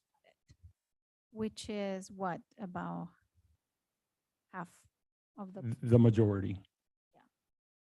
got it. I think, again, we have to do, it's painful to go and review all these fees, but it's we've been in red for a while. We need to make the change since many years it hasn't been touched. And then we have to come back and review where we stand. Yeah, we have to look at it really closely as we go here, and next budgeting season is going to be And- interesting because we won't even then we'll still be flying somewhat blind. And to Art's point, if the village had done it incrementally on a regular basis, we wouldn't be faced with this. May I ask a couple of other questions on here? Yeah. So, under renewals, if I'm not sure I'm understanding this correctly, but it's renewing expired permits. Right now, it's 100%, right? And the new proposal is 50% if within 6 months of expiration and 100% after 6 months. Is that correct? Okay. Why the distinction? What's different if someone applies to get their permit renewed within 6 months of the expiration or after 6 months? What changed? After 6 months, it's really abandoned project. So they have to, it means the owner shown no interest in continuing. And then it has to be, many times it has to be reevaluated, it has to be, there may be a code change in between. We have to evaluate any significant changes, so. Because what we're doing is we're pulling back the fee from 100% to 50% if they do it within the first 6 months. And correct me if I'm wrong, but the main reason, if not the only reason, main reason that the permit expires is because they didn't get an inspection. In 6 months. Pass an inspection? No, they didn't pass an inspection, even a partial, not even a partial approval within the last 6 months. Because any inspection that they pass keeps kicking it forward for them. So Or they can pay the renewal before the permit expired. Right, So if they're interested in the project, they can come and apply for a renewal before it expires. So it's- oh, I Just see. that It's in, only 6 months prior. So it's only prior. yeah, Okay, but if they that's what I come misread. 5 months prior, after the last inspection and apply for a renewal, it can be extended. Not forever, but it Right. can be extended with valid reasons and a minimal fee. Understood, because it says 50% of original base permit fee, permit fee plus application fee, if renewed within 6 months. That means within 6 months of when it expired. So you have a 6-month grace period afterward Right. or prior. So why would you they didn't pass inspections, why would we, because right now we're charging 100% for all of them. Why would we dial? We've Here's an had that. example of we're charging less, we're charging half of the renewal. On the page, at the Page 7. general fee schedule, and the top left cell says renewal of expired permit. Yeah. Right now, we're charging 100%. Your permit expires, you come in and pay 100% and you start again, right? Yeah. Yeah. Now in the new system, we'll charge them half that amount. On the first 6 months, yes. Within the first. Now, many municipalities use something like this in their schedule. And it happens sometimes when there's scarcity of materials and the materials don't arrive, they don't have them. Like what happened in COVID or after a hurricane, the people don't get them, they cannot continue the project for reasons that are above their control, and they just forget to renew the permit. So the building departments give them another chance to renew it if it's those So cases. I bring this up, guys, because this is thank you. I bring this up because this is an example of where we're gonna actually be charging less. All across here, we're kind of adjusting up, and this one's gonna be dialing back, but the same amount of work goes into the whole renewal of permit, regardless if they did it on, 5 months and 29 days, or if they did it 6 months and 2 days. No, but a year later, remember, we have to reevaluate the application, see if there's any major changes to the code. And that's why a year, Right, if but it's, that's a year later. This says 6 months or more. yeah, if they wait 6 months, we have to reevaluate because you may need revisions. Correct me if I'm wrong, but it's almost a motivator to do the 50% as long as it's within that 6 months expiration. It's a motivator to reduce the fee I don't think most. to, people- to 50%. Does that sound right? Yeah, I just don't know how many people are even aware that that happens. But it seems to me like, here's an example where I've been trying to watch out for residents, but here it's the village still has the expenses to Yeah, incur, and so do you there's- guys. Let me give you another typical example. The person installed the new air conditioning. It's running fine, cool, and they forget to go final inspection. They pay the contractor. 6 months later, they get a notice the permit expired. Those people, those are homeowners, and that's a very common situation. So we feel bad charging the homeowner full permit fee when the recent change in the code also allows them to pull, even the contractor left. The new code allows them to reopen the permit to pull the final inspection. And it's not reasonable to charge them for fees when all that's missing is that final inspection. Because it's what we're doing now. Presently, it's what we are doing, 100% for all. Right, but I've seen many situations where that's the case. So Yeah. they had to pay a lot and it wasn't fair. Close out your permit. Okay, in the review section, does anyone care about that? I just wanted an explanation. Does anyone think we should look at that? Okay. Sounds reasonable. On the reviews section, which is, it's in the same section there, says, permit plan review. And then this confuses me. Right now, we're charging, it's $95 and $95, but it breaks out all these different examples, but they're all being charged. There's different It says, reviews. for example, permit plan review for initial review and one subsequent review per trade except structural, $95 per hour minimum, 1 hour per trade. And then it says second and third review per trade is still $95. Then fourth and all subsequent reviews, and they're all still $95. So why are they all detailed out here separately if we're charging the same for all of them? Is it because we're anticipating handling them differently somehow? There are sections of the code that would enable us to charge much more for the fourth and subsequent. Because many times you get people we'll get into that later in the next topic, without enough knowledge to apply for permits. And they don't pay the review, they abandon the permit later. They have no knowledge what they did and they wasted the village. We have to pay the salary of all the reviewers and they don't get, the city doesn't get reimbursed. We as a vendor don't get reimbursed either. And people abuse the system wasting, So, I mean, we could, it's just the way that it was listed. We could just say all reviews are $95 Yeah, that's minimum, what I one was- per, Yeah, like. but it was listed, there is provisions where we could make higher cost for them, but we're not recommending that.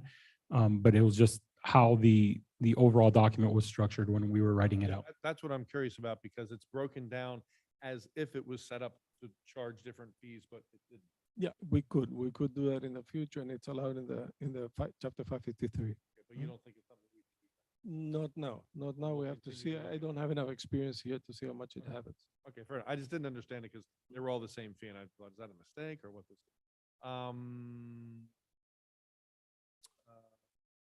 And then Janie brought up, and another resident did as well. When, let's say we pass this today, it was effective tomorrow. All the permits that are in the system now, what will they be? I believe this is a legal question. I think it's the effective date of the. They've applied for. Permits that are in the process, Whatever was already in effect at the time that they applied. This would be apply prospectively, not retroactively.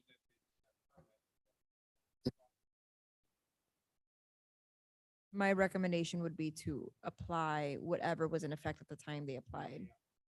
Correct. Okay,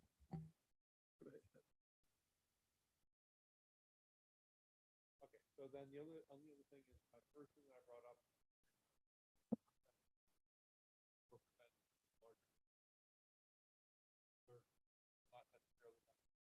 One that's 2% that I thought would be 4% in demo. Major renovations, any appetite to increase demo. Bigger process. No, excuse me. I would be in favor of that. I certainly don't want us to start running afoul of, discriminating and charging, but I think that would be fine. The other items that we've looked at, and I don't mean to jump ahead here, but the other items that we've looked at, those kind of more everyday things, since those, something that, Commissioner Gonzalez brought up as well, since those are more reoccurring, those are going to generate more of the revenue that are going to sustain the building department. I don't think we can lower those. It's difficult. And it's.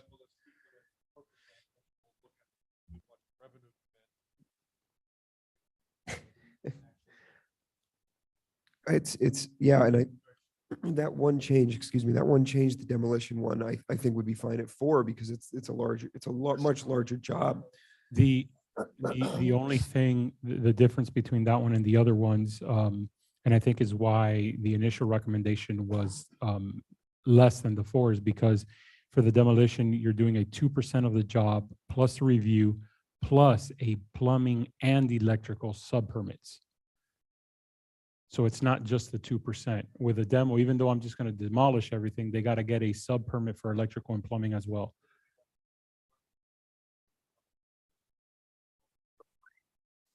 Not if you're doing, for example, going in the same category for windows and doors, you're not getting electrical or plumbing as a sub. Completely brand new, yes. Yep. Correct.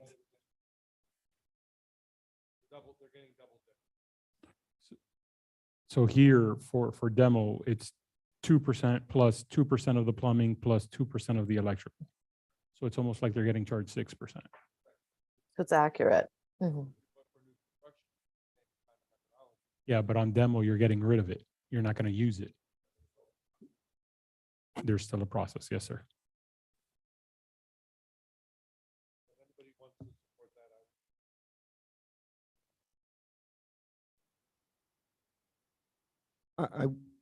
Excuse me, I would certainly have no issue supporting increasing the demolition one. I unfortunately don't think that we can afford to lower the others. I know that I'm sufficiently satisfied from what I've heard that we are protecting the smaller jobs, the more everyday smaller jobs that we are seeing. And that hopefully the projections that we're looking at are going to sustain the building department, because this is a moot conversation if we can't sustain the building department. So with that one change, if there's support for that change for the demolition one, then I personally am satisfied with what we're looking at. Okay. So is that an amendment is that the only one, Commissioner? I'm sorry to jump. Okay. So it's approval with amending, and correct me if I'm wrong, to change windows and doors. No, I'm sorry, the demo from 2 to 4%. Correct. That's correct.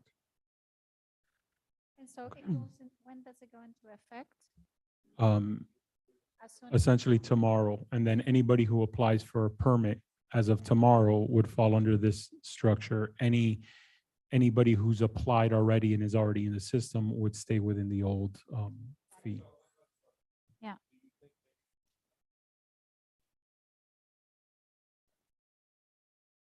In a grace period? Sorry, I can't hear you guys. He's talking about ending a grace period. So Grace since period. Veronica brought up she asked when it would become effective, which is immediate because it's just a resolution. I see. I asked if we might want to, in the interest of being good guys, announce to the village that we're doing this. There will be a fee change effective March 1st. I'll pull a date out of thin air and give people an opportunity to consider if they wanted to do something sooner. They don't care, they'll hold, I don't know, just kind of communicate it rather than, what? They changed And- something. I think that that's. I a- agree there. And is there a way of saying we would make it effective at the end of at the next fiscal year, like when we finish the budget? Is there any value to, That would be October. is there any value to making it effective in the new fiscal year in order to keep records clean, I guess? I don't know. Say that again, Veronica? Started in the next fiscal, I think, which. Oh, is I don't think we guaranteed can as, wait that long, can we? No, because we're currently. We're in the, red. we're red. Okay. Pedro looks Can I pale. say something? Okay. I've been- I I've get been it. working diligently. You probably saw, we published some projects that put correctly group permits that run together. But also in having our system automatically calculate fees. So delaying the effective date is delaying, we don't want to be reprogramming all the new permits that we need to put. I've been holding on that Got it. because I would have to recalculate the fees again. I it's like a understand. Reprogram. I Now, understand. now, fortunately, the program is not retroactive. So the date we publish them, those permits start charging the new fees, but the old permits still remain with the old calculation. So So you're saying we couldn't start at March 1st? I recommend do it the sooner the better because there's a lot to do still. So we've been holding this approval. We've been holding all the improvement until we get this approval. So we have fees to put in the calculations and program the system for all the, We're just seeing them for the first time, so they're not programmed into. no, they're not there. We cannot, the day I put them there, the system will start charging that. But I need to program, we need to program every permit. So we need I to understand. the set overall up message- more new Time permits. to get it done. Yeah. I think the but we overall need some message, more Commissioner, permits, is so- not to wait until the new fiscal year, is to try Right. to do it the sooner the Oh, better. yeah, definitely. Yeah, not I during the got that. fiscal year. No. We need more efficiency in the Is- system. Oh, is March 1st enough time? You're saying it may not be enough time? No. No, no. it- We less- can. the It'll less. start calculating as soon as, and I'll be able to put in the percentages for the fees as they're needed. And so OpenGov gives us, it makes it a lot easier for us to be able to do You'll go that in and program these new fees. for the most part. So you Okay. could wait until March 1st. Yes. You don't have to do it tomorrow. Okay. No, we can wait until the new fiscal year, although we're not recommending don't it because of We Yep. need to. it will shortfall everything. Yeah. we need it to happen. We all need it for efficiency and for ease for the cost, for the public to have an easier way to apply and have it less confusing because it's very confusing, right? It was Okay. very confusing. We're making it easier. But Right. it'll be easier if we can work and that. And will remember, include some, under the fees. new system, some So of those it would permits be are okay cheaper. starting March 1st to communicate. Yep. Okay. It's much Okay. better than waiting for So October. then what I'm hearing is we're going to change demo from 2% to 4% and make it effective March 1st. Is that what we're agreeing to? I think that, The whole thing. yeah, because at the end of it, people are also project, I mean, this is calculation people have in consideration when doing a project. And they've been thinking for 6 months on building something based on the old fees. We got to give some time for adjustment and recalculations and see if this is within the budgets. I mean, it is what it is at the end of the day. We'll really slice and dice that much, but I agree with you. I It's suggest part of your but it's- budget. I think it's, yeah. It's part of your Okay, budget and we gotta give the right time for people to evaluate it as well. February is a short month. That's only 3 weeks. That's not that long. It isn't. That's what I'm saying. I don't know. Yeah, no, Are look, we I'm not, agreeing with March 1st? Okay, so do we, Yes. whoever made the, not to So it's your Did I make the motion to approve? motion, Madam Clerk? I didn't hear a motion. At the beginning, we did. I think I may. Oh, I believe it was, Or- I believe it was Commissioner Gonzalez. And then Vice Mayor and Commissioner Kennedy were fighting for the second. We were fighting. We're fighting. You need to amend your motion for those two things, and then we can go. All right, so go. I'm amending the motion with the correction of 4% for the Demo. demo. And what's the other thing? Effective date. Effective date, March 1st as well, yeah. No problem. Okay, do we have a second for the amended motion? I think Veronica Amsler seconded it, so I'll let her. All right, second. I'll Okay. second that. Great. We have a second with Commissioner, Vice Mayor Amsler. Voice to vote. All in favor? Aye. Aye. Okay. Nice work. Thank you all. Thank you. Mario, one thing on this. Are we putting together communication, letting residents know? We'll work on something. Okay, so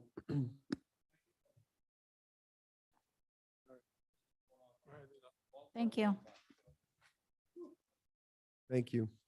Okay, so that takes care of 11A. That is the first of the three that we've grouped and moved to the top.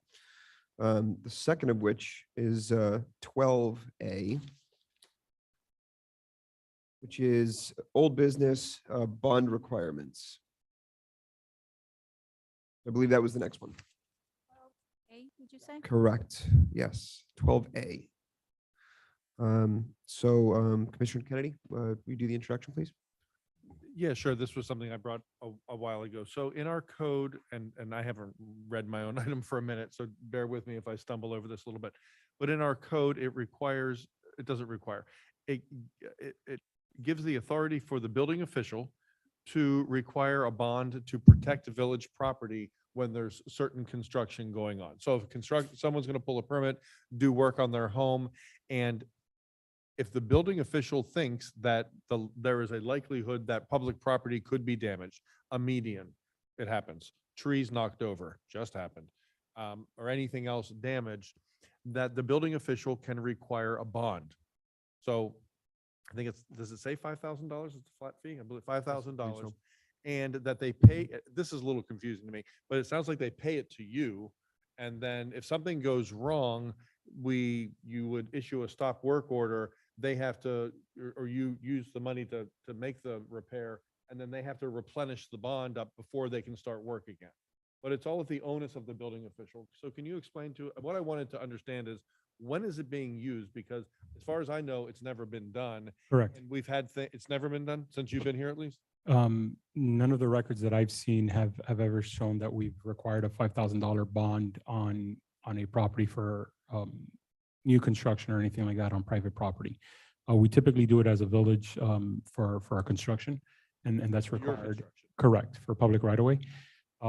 Not in there. Part of the issue with the bond becomes enforcement. Just because, I mean, we were talking about, let's not make it more expensive as much as we don't have to.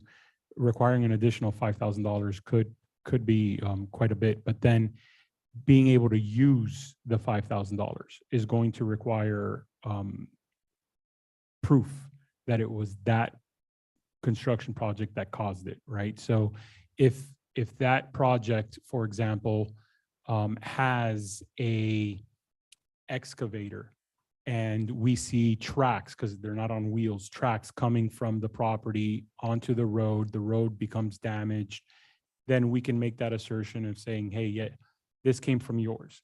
But the side of the street or a sidewalk got cracked or the edge of the street got damaged. It's not, there's no hard proof that it was that project. It could be the garbage, it could be FedEx, it could be any numbers of things. And so from the history that I've seen within the village is that all of that has been addressed through code. And code has been dealing with it from that perspective, because we still have to do I'm tongue-tied right now, so I can't even, but there's that due process and showing of the proof that we would have to accumulate in order to first use that 5,000. my initial feeling, even though you haven't asked, Commissioner, I'd rather not be a bank. And so holding on to money, and we'd have to show it. No, it's the village. Right, it's the village because the building official is an employee or of the village or is a contractor on behalf of the village. So it's the village holding it. So we would have to we would collect the money, hold it, and then we would also have to be able to show it on our books as a liability. I'm just not comfortable with that.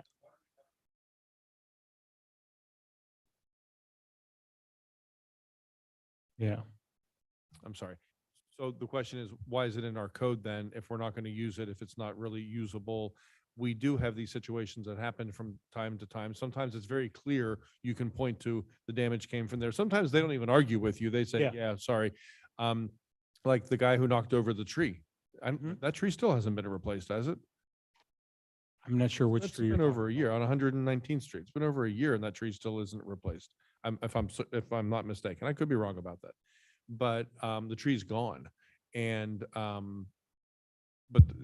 and sometimes maybe it'll be harder for you to prove, but this does give you the muscle. But the interesting thing was I wanted to understand this because it makes it sound like the onus is completely on you. And I wanted to understand when you determine that you're going to apply this, if you're ever going to. Well, if the situation came, I would have to discuss it with with the village manager, with Public Works, because it's public property. No, I mean, when you decide. When to- a bond, when a $5,000 when you're gonna bond require it. became, because I wouldn't be, if I had no judgment, I'd be charging everybody $5,000 because they walked in and they can drop cement on the sidewalk. So I have to apply my judgment. For now, nothing is so important that requires the $5,000 bond. And there's other, I agree with Myra, city has other mechanisms to recover the cost. I saw that there's an ordinance where the homeowners cannot damage the sidewalk, so that could be used to recover that, but I'm not sure. The money's all come to the village. Mary holds the money and they have to find a way to prove and spend it or reimburse it. And I just wanted to note that it's a $5,000 cash bond. So this is somebody that would have to come up with $5,000 to be held during the pendency of the project, which is a significant amount. That's why I wanted to understand this, because it's in our code, and I'm sorry. That's why I wanted to understand this, because it's in our code. We do have situations that happen where property is damaged. It doesn't ever seem to get fixed. Medians are damaged and they kind of stay damaged, and ruts from some of these medians just get destroyed. And look, I know that happens during, construction's not pretty sometimes. It happens. But we do need to make sure it gets corrected, and I don't think we always are. I'm not even aware that tree, I think, is gone permanently. So it was one of our new trees, and they backed over it and it's gone.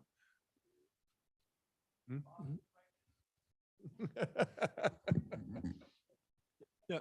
Commissioner Coral Kennedy, Gables has, we did this as part of the construction ordinance. We could probably look back at the video and see why it was put in there, but yeah, this was part of the 2020 amendment. No, there was direction. There was direction to put in a bond. can I add So it's something? there and not being used, so I wanted to have the discussion. No, can I add something? The most common is City of Miami Beach and in Coral Gables. They have these, Coral Gables especially has these pink, specially colored sidewalks, and they're very careful with them. And they charge a bond, but it's not $5,000. The last time I paid it was 500, probably went up to maybe 800, but 5,000 is too much to replace a piece of sidewalk that's damaged. So when it's too high, it becomes very, very difficult to enforce. So what we're hearing is it's not being used. It's a really very high onerous amount of money, and it's not being used. And it sounds like it may partially be for that and partially because people weren't aware that it was in there to use. But I think we need to, maybe it's not a decision we all make, but sort of give some idea of how we want this to work. But we do need to make sure that public property is protected. We spend a lot of money on our medians. People place high value on our medians and our gardens and our trees, and they do. People love our we have a staff that takes care of them, and we're about to approve another contract tonight for 14 grand to take care of them. So,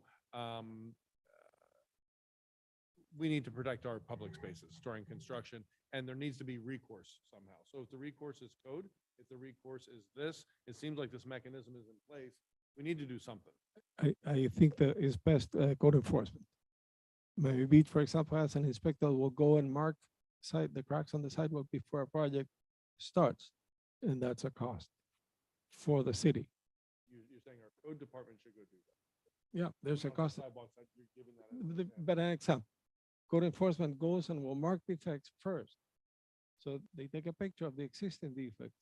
If there's new problems, new cracks, new things, they Okay. belong to our property. So Mario, would it be could it But be as simple as a practice that when there's going to be major construction somewhere, that code goes and takes pictures of the streets and the median in front of it and said, for the record, on this date, this is what all of this looked like, and things go sideways, and we should have a way to prove it. I don't know how feasible that really is. We have code here. She think- has a question.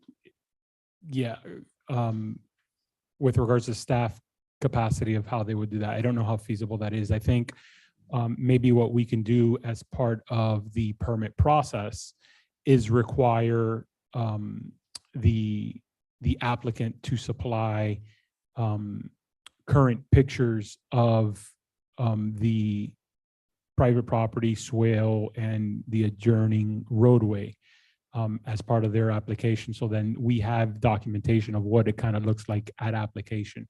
So if something happens, then we kind of go back to that and we put the onus back onto the applicant instead of on village staff. Remember, for the most part, we got one staffer that's doing it. So with everything else, I just don't think it's So make capacity wise they can. Got to provide photographs.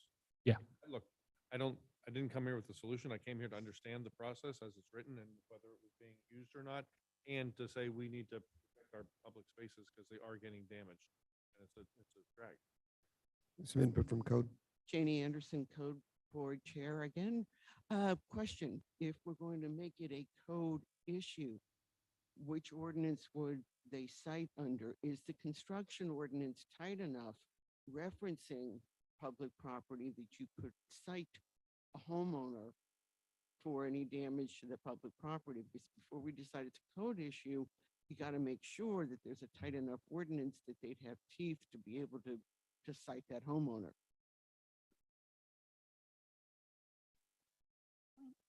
From an enforcement perspective, realizing the substantiating a claim issue, I think that it probably makes sense that we make part of the application. If this is the direction we're going, and that we make priority protecting village property, which certainly is important.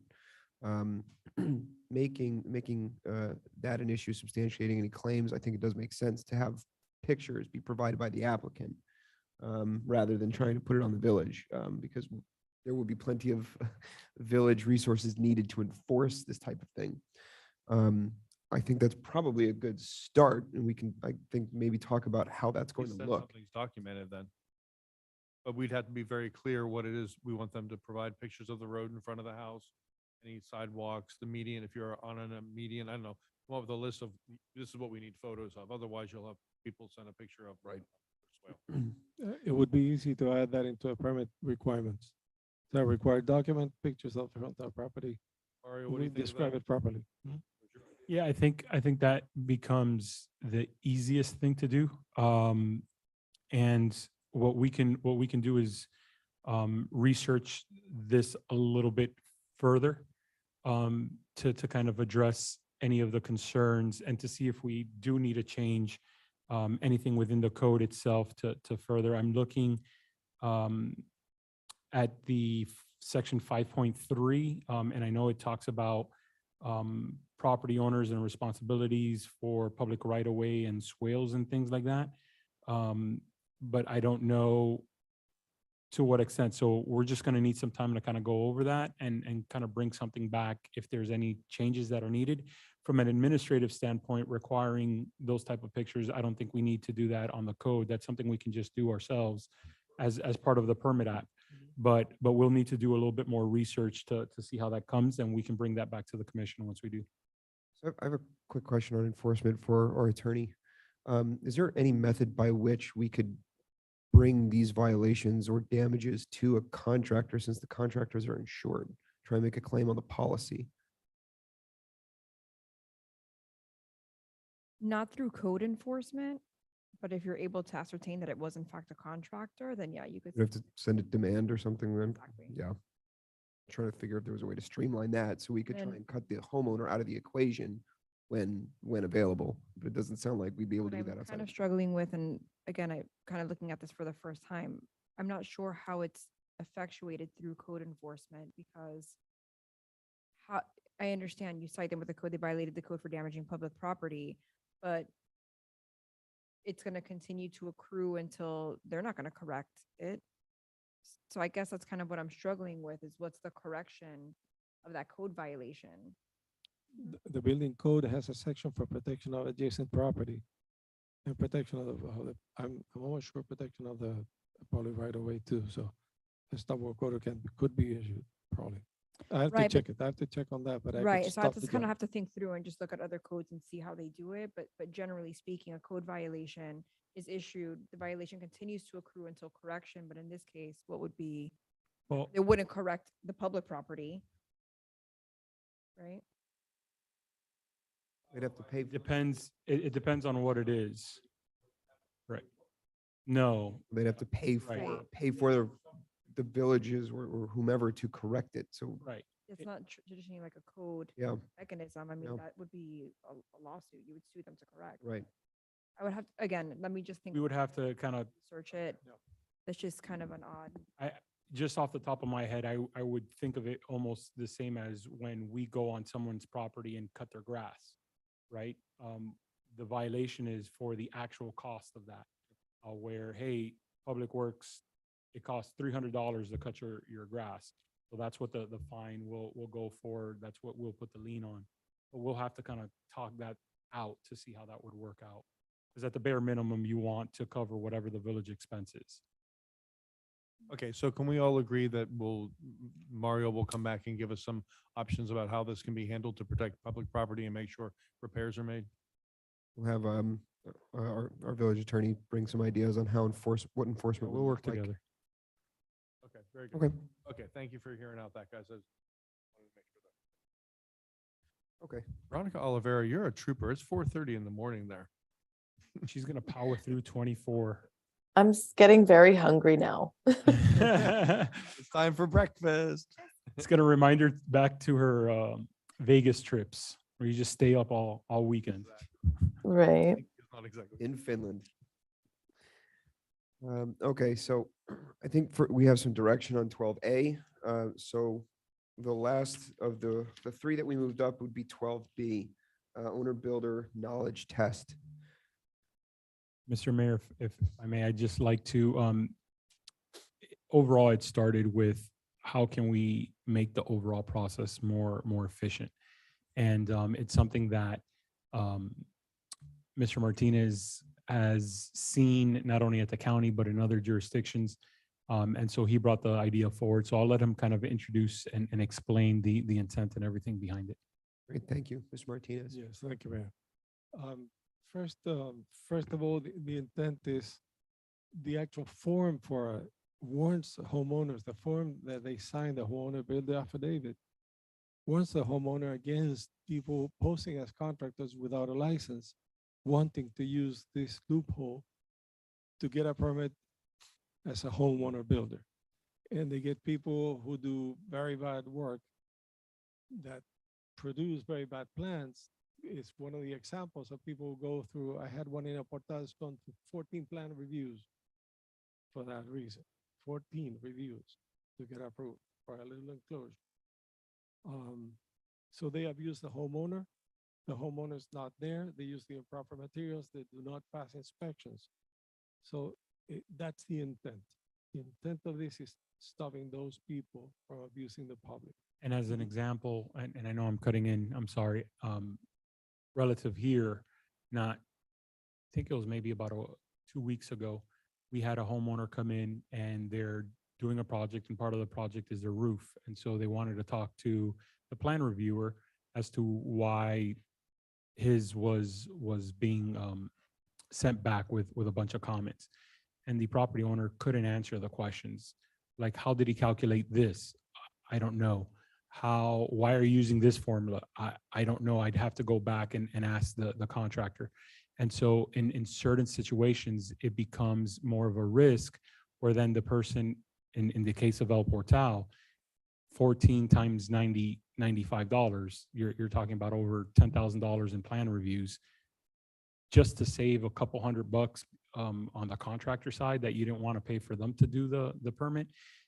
It puts a lot more risk on the property owner in that area. And what we've seen here is there's a growing sense of frustration, because then it's not only during the plan review, but then during the inspection. Contractor's not there, homeowner's there. Okay, I'll relay the information to the contractor, but there's always lost in translation, right? And I think what we're more concerned about are projects like roof, swimming pool, windows, doors, things that are going to be big type of projects. I'm just going to jump into it. I'm sorry, Pedro. I can't help myself. And so part of the question is to address some of the residents' concern. What about for smaller projects? The question isn't, tell me the formula you use to find the wind load of your roof. It is, walk me through the process of what construction looks like and what inspections you need. I don't know how many inspections I need. Maybe you're not the right person to be taking on the liability that the permit's in your name, right? Let your contractor kind of do that. And so that's kind of at a discretion. There's no written test. It's a conversation between the plan reviewer, the building inspector, and the applicant when needed.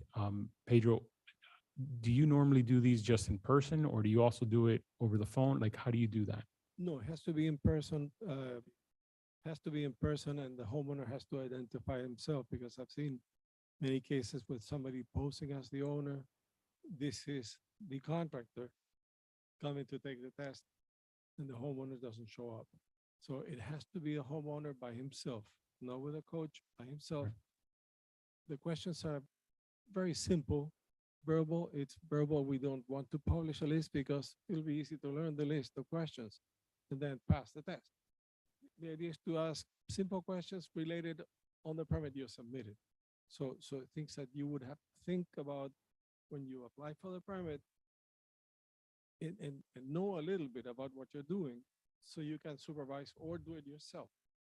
And that's the main intent, that we want it done safely and correctly. And we have no, I mean, the intent of the law is not to forbid homeowners from doing it. Some people like building their own stuff. So we're welcome that. But we don't want the guy that is at the door of the Home Depot saying he can do it, charge you a lot of money and doing it wrong. That's what we want to deter. And I'm glad that you both had the objections, because you work in code enforcement. And I think you have apprehension of us being like too tough with people, too rough. I think you mentioned the term draconian. That is not the case. That is not our intention is to give good service and make people work safely, safeguard the interest of the homeowner. So don't get taken advantage by people, unlicensed people on the street mainly. So are we allowed to, can we ask Pedro questions, or what's the protocol here now at this stage? Yeah, we're I think in discussion. If not, I will call for discussion, and I would welcome that. All right, so I just, so Pedro, a couple questions. First of all, who would administer this? Either the inspector, the plan reviewer, myself, depends on the specialty. If it's building, I'll do it myself. If it's electrical, I would get a specialty inspector or plan reviewer to be with me for the test. I would like to be present if possible, most of them. And especially at the beginning, to make sure they're not too harsh, but my inspectors are not too harsh. I've probably have witnesses that we've been treating people very, very fairly. So one on of the issues that I hear a lot is that the process of obtaining a permit and all that, it's a lengthy process and a cumbersome process, and people get annoyed by the amount of time. Is adding this, is this going to extend the process even further? And how do you foresee? So I come in and I apply to build a deck. You go online and do it. Okay, fine. Or Yeah, do it for online. owner builder, they can come in But at and what point am I gonna see you, and how easily available will you be? next Tuesday or Thursday. The following Tuesday or Thursday. I've been available for anybody who wanted a meeting. You're here. Yes, unless there was an emergency. Today, we had a couple of unsafe structures. I was late today, but because of safety issues with somebody else. You here all day Thursday? No, in the afternoon, Okay, after so- 2 o'clock. So it's 2 afternoons a week. Mhm, and 2 then- afternoons and a then- week. That's only him. We have inspectors and plan reviewers throughout the entire week. But also, I thought about this question. If a person's gonna be a owner builder, then that's about the time inspections are done, and the owner builder has to be there for inspections. That's part of the affidavit. The owner will be there, not somebody else to be a supervisor, because the owner is a supervisor. Got it. He doesn't have to get muddy, but the owner has to be a supervisor, so the inspector can tell him firsthand any question. Understood. Mhm. And then the other question was, what cities are currently doing this besides Well, Miami-Dade County, Miami-Dade County? Miami-Dade County requested in chapter 10.5. Huh. And they're doing it. They requested what? It's required. in Oh, the chapter that's 10.5. referenced here, Mhm, okay. It's there. City of Pinecrest, Village of Pinecrest does it too. Okay. I'm not sure if Doral is doing it. I think Palmetto Bay is also doing it. There's many villages that, smaller cities, municipalities that do Commissioner- this. So here's my only concern, okay? Mhm. I know that you know what you're talking about, and, obviously you're very knowledgeable in all of these things. My concern is, you're not the only one gonna be doing this or asking these questions, right? And they're not written questions, so we don't know what the questions are. It depends No, on we the won't write the, project. at the moment of the questions being done, I'll take note of the questions.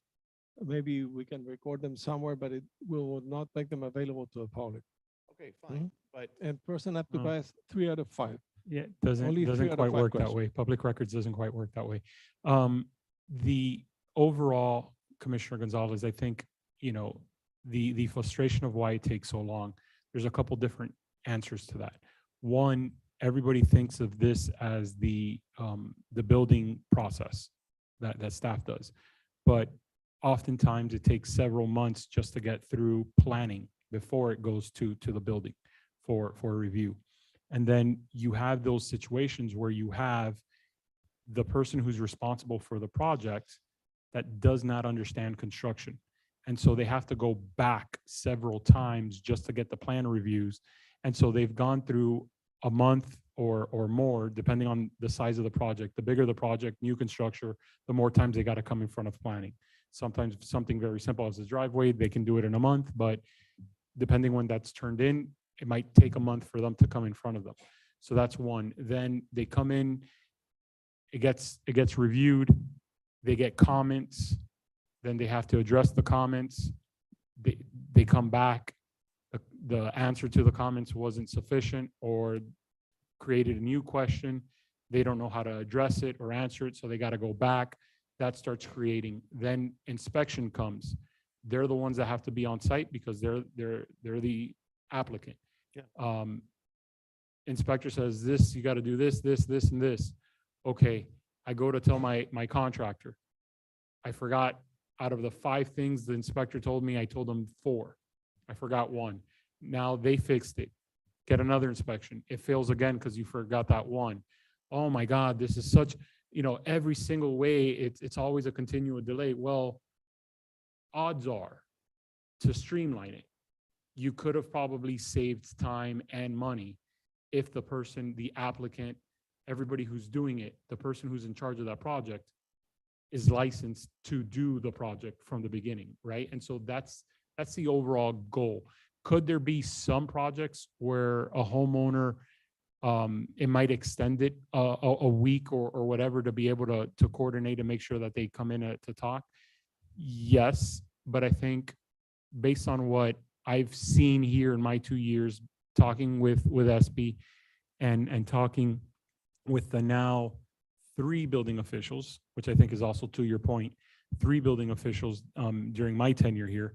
I think overall, the process will become more efficient in the long run when we have the right people applying, or the qualified people applying for the permits, instead of, hey, I'll cut off $500 off of the project if you get the permit yourself.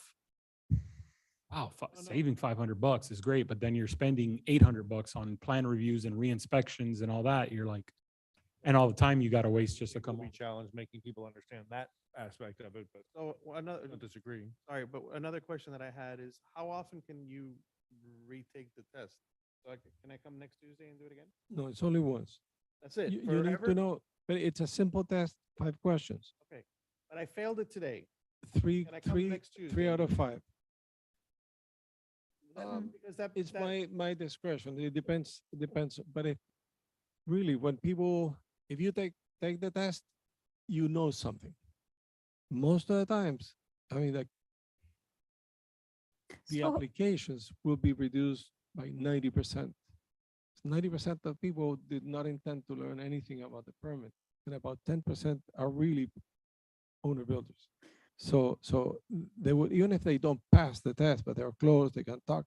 Yeah, we may give an opportunity, or right there would add more questions, give another chance. But that 90% of unlicensed contractors is what we intend to weed out. But with this changes, are we saying, so who's paying for that? I mean, the Not to be at owner the in this. beginning, and as an interview at no additional cost. No, I'm saying the purpose of this, at the end of the day, is to save us time administrative? Or is it to prevent, because the homeowner is prevent paying abuse, over and prevent- over $95 every Yeah. time you come, whatever the Prevent fees is. abuse by unlicensed people who pose as contractors. That's the main goal. Got it. I license people who pose a contractor when, by doing so, they're already dishonest. So the chance of them ripping off people is high. So are you, I'm sorry to interrupt, but are you checking their ID to make sure they're the homeowner also? Yeah. Yes, Okay. it has to be a homeowner taking the test. And again, so as a homeowner, if I'm going to apply for this, right now I have the option of either I do it with contractor or by myself. If I go with a contractor, it's not a $500 extra that you pay, is around 20 to 30% extra that most of the contractors will put on addition to whatever project you have. It's a considerable amount of money, reason why people think of this as an option. I understand that we're saying, listen, you are going to be at risk because people are, you're going to hire someone that says is perfectly able to build a fence and then, but that's a fault to the owner as I see it. And that's the whole point of having the choice. When you hire a professional to pay 20, 30% extra to Right, provide but- you with the quality that's And given. The contractor has insurance. Correct. And it's also covered. If he could produces damage to your property and he doesn't, Correct. you can go to a DVPR and his licenses. The DVPR will take a while, but they will reimburse you for your So that's costs. proven in the affidavit signed as an owner that I'm taking responsibility if the process goes south. And so again, it's an option that I, decide if I went with that option that I do have, either I can spend thousands of dollars back and forth 14 times on revision, and I can still end up with a pretty lousy job. Most likely you learn from the lesson, or you would hope. And so the next time you would hire and pay someone professional 20 to 30% more. So So if you want to do it yourself, read about it, get prepared. You apply for a homeowner building, you know enough so you can supervise, make sure it's done right. And we'll be glad to give you a permit. yeah, But remember, you have to be there for the inspections too. So the days you spend there, correct. you have to count for your time that you spend. So if you can do it, I'm fine, no problem. Yeah. Just study a little bit. It's not like you're not passing a calculus class. It's just for a permit. It's a very limited amount of knowledge that you'll be tested, basic knowledge. as I said, no, it's not a chemical formula, what metals are. And you again, using what, for what was plumbing. the answer if I didn't know to the questions you answered, you know, that you had to pass on the test? What happens? Most likely, if you don't pass 3 out of the 5 questions, you have no idea what you're doing. Okay. Mhm. And so I can't do my fence by myself. I'm forced to go and hire a contractor, or what's the situation Well, then? on a fence, the questions would be so easy that most likely you can do a homeowner building. But on windows, you need to have minimum knowledge. If you want to do plumbing, you need to know something so you don't cut. Correct. So are create we saying damage to a some of the permits we will require a test, some others we Some won't? others would not require the test because they're so simple. I don't mean to interrupt our stream of discussion here. We've got about 7 minutes remaining. Well, I have a couple of questions. I'm sorry. Can I make a motion to extend the meeting to 10:15 for now, just so we can get through this? I have a couple of questions. I'm leaving at 10, guys. Okay, well, I I've, 4 o'clock in the morning. I drove back from Tampa to be here.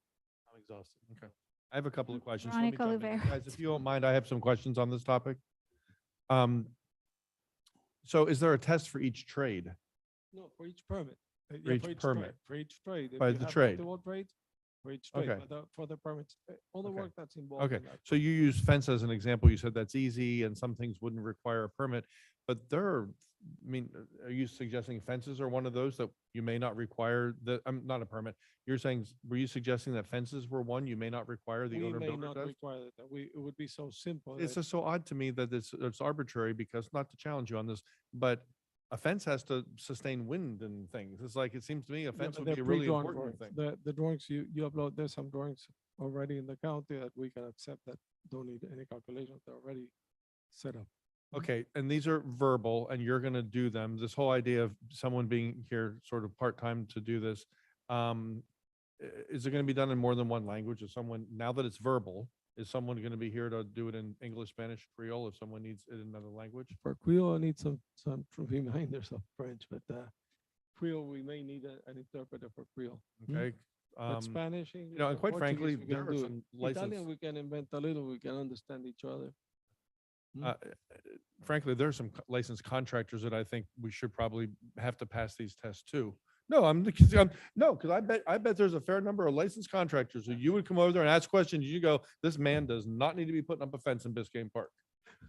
So I think if we're gonna have like some kind of a standard, I think the standard should apply to everybody. So they got a license. Well, that's why the plan review is also.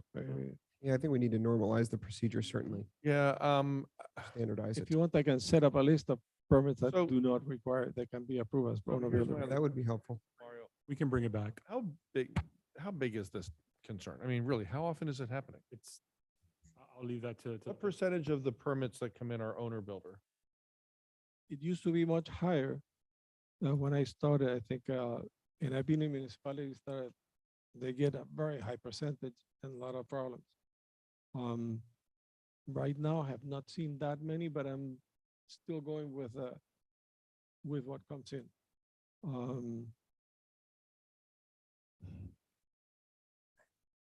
Okay. 20%?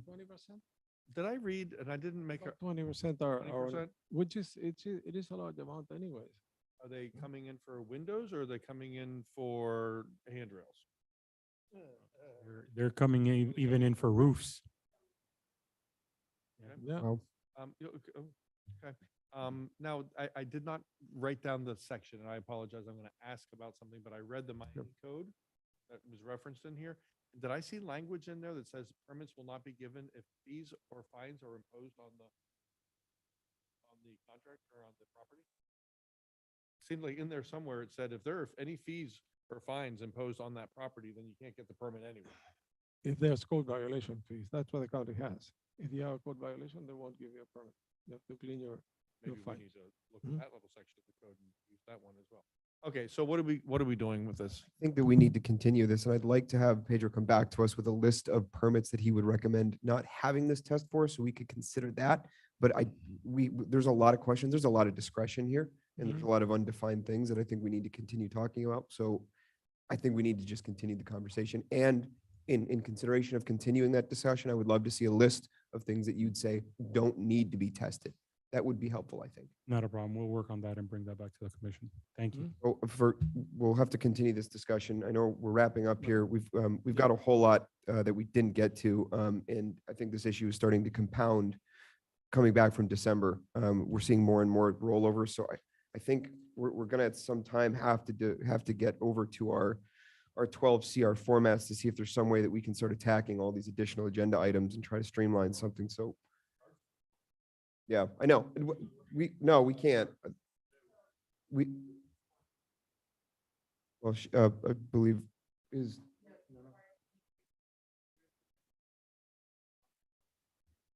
No. I mean, No, it's late. Yeah, everybody's tired. She's thinking you're Ed. She's thinking you're Ed there. Yeah. Thank you, Pedro. All right. So I don't want to open that can of worms right now. We just don't have the time to discuss it. And that's fine.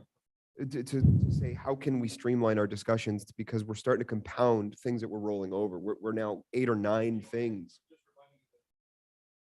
It's taking too Yes, you're long. right. I'm sorry. Okay, yes, I apologize. What were we? We were talking about, 12B. yes, I know. Yep, you're right. Okay. We were talking about setting the meeting, the 11th, but we figured we couldn't do it then.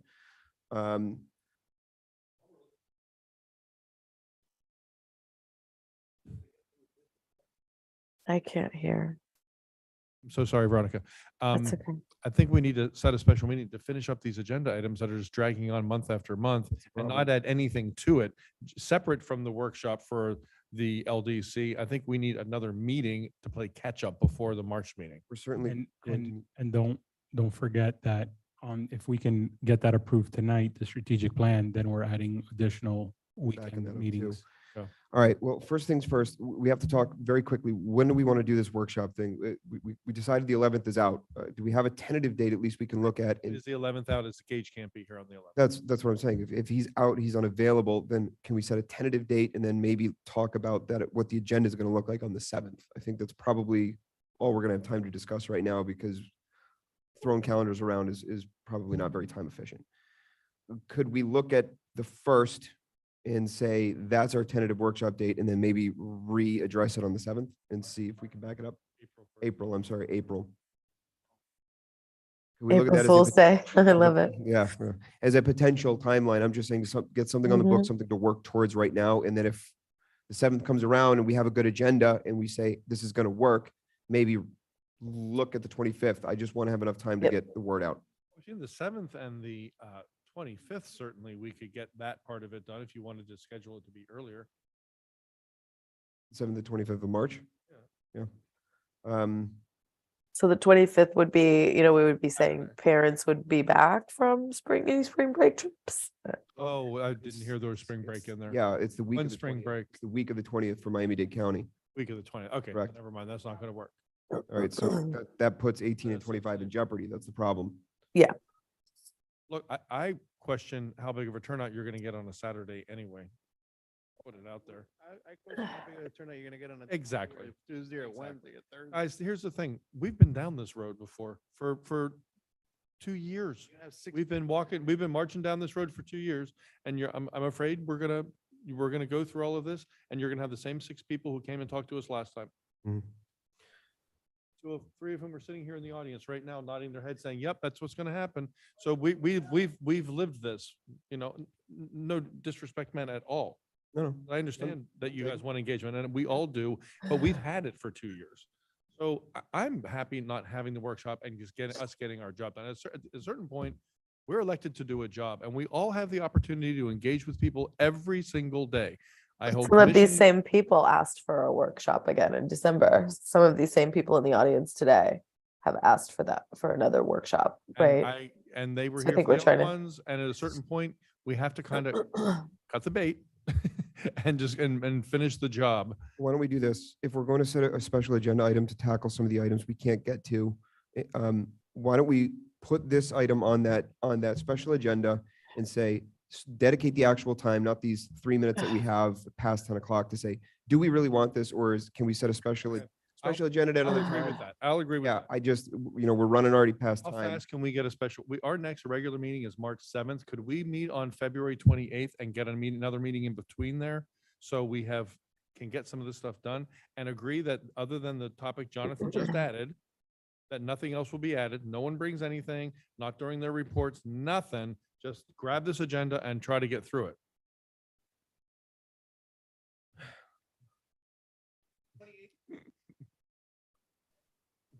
Yes, we did. But it was a critical in sentence. Look, I might be in February trial. 28th. Is everybody available February 28th? Well, you can put it Veronica, are down. I you? might be in trial. I have to check my trial calendar tomorrow. Sorry, say it again. I might be in trial. What But did you do? what's, yeah, that's not what I meant.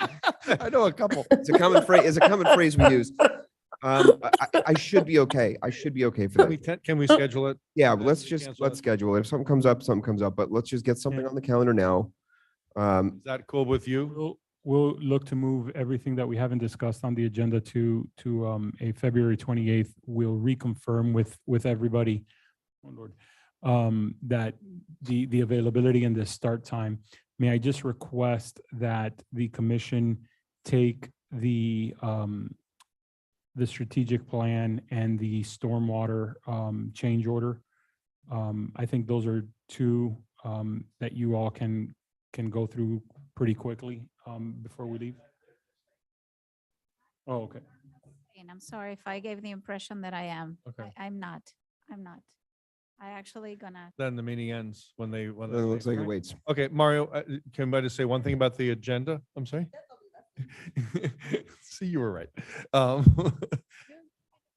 For this special meeting, I mean, I'm completely cool if you prioritize the stuff on there, Mario, in the order that you think we got to get through this stuff, so we don't end up not getting through the agenda. I guess we could do it that night at additions, deletions, and withdrawals, but we need to get through this stuff. Works. Can you not even say just for this gentleman? He came here for this. No? Okay, just asking. a lot of stuff also, and I'm so sorry, and I know, so sorry to. That's why I want to talk about 12C a lot.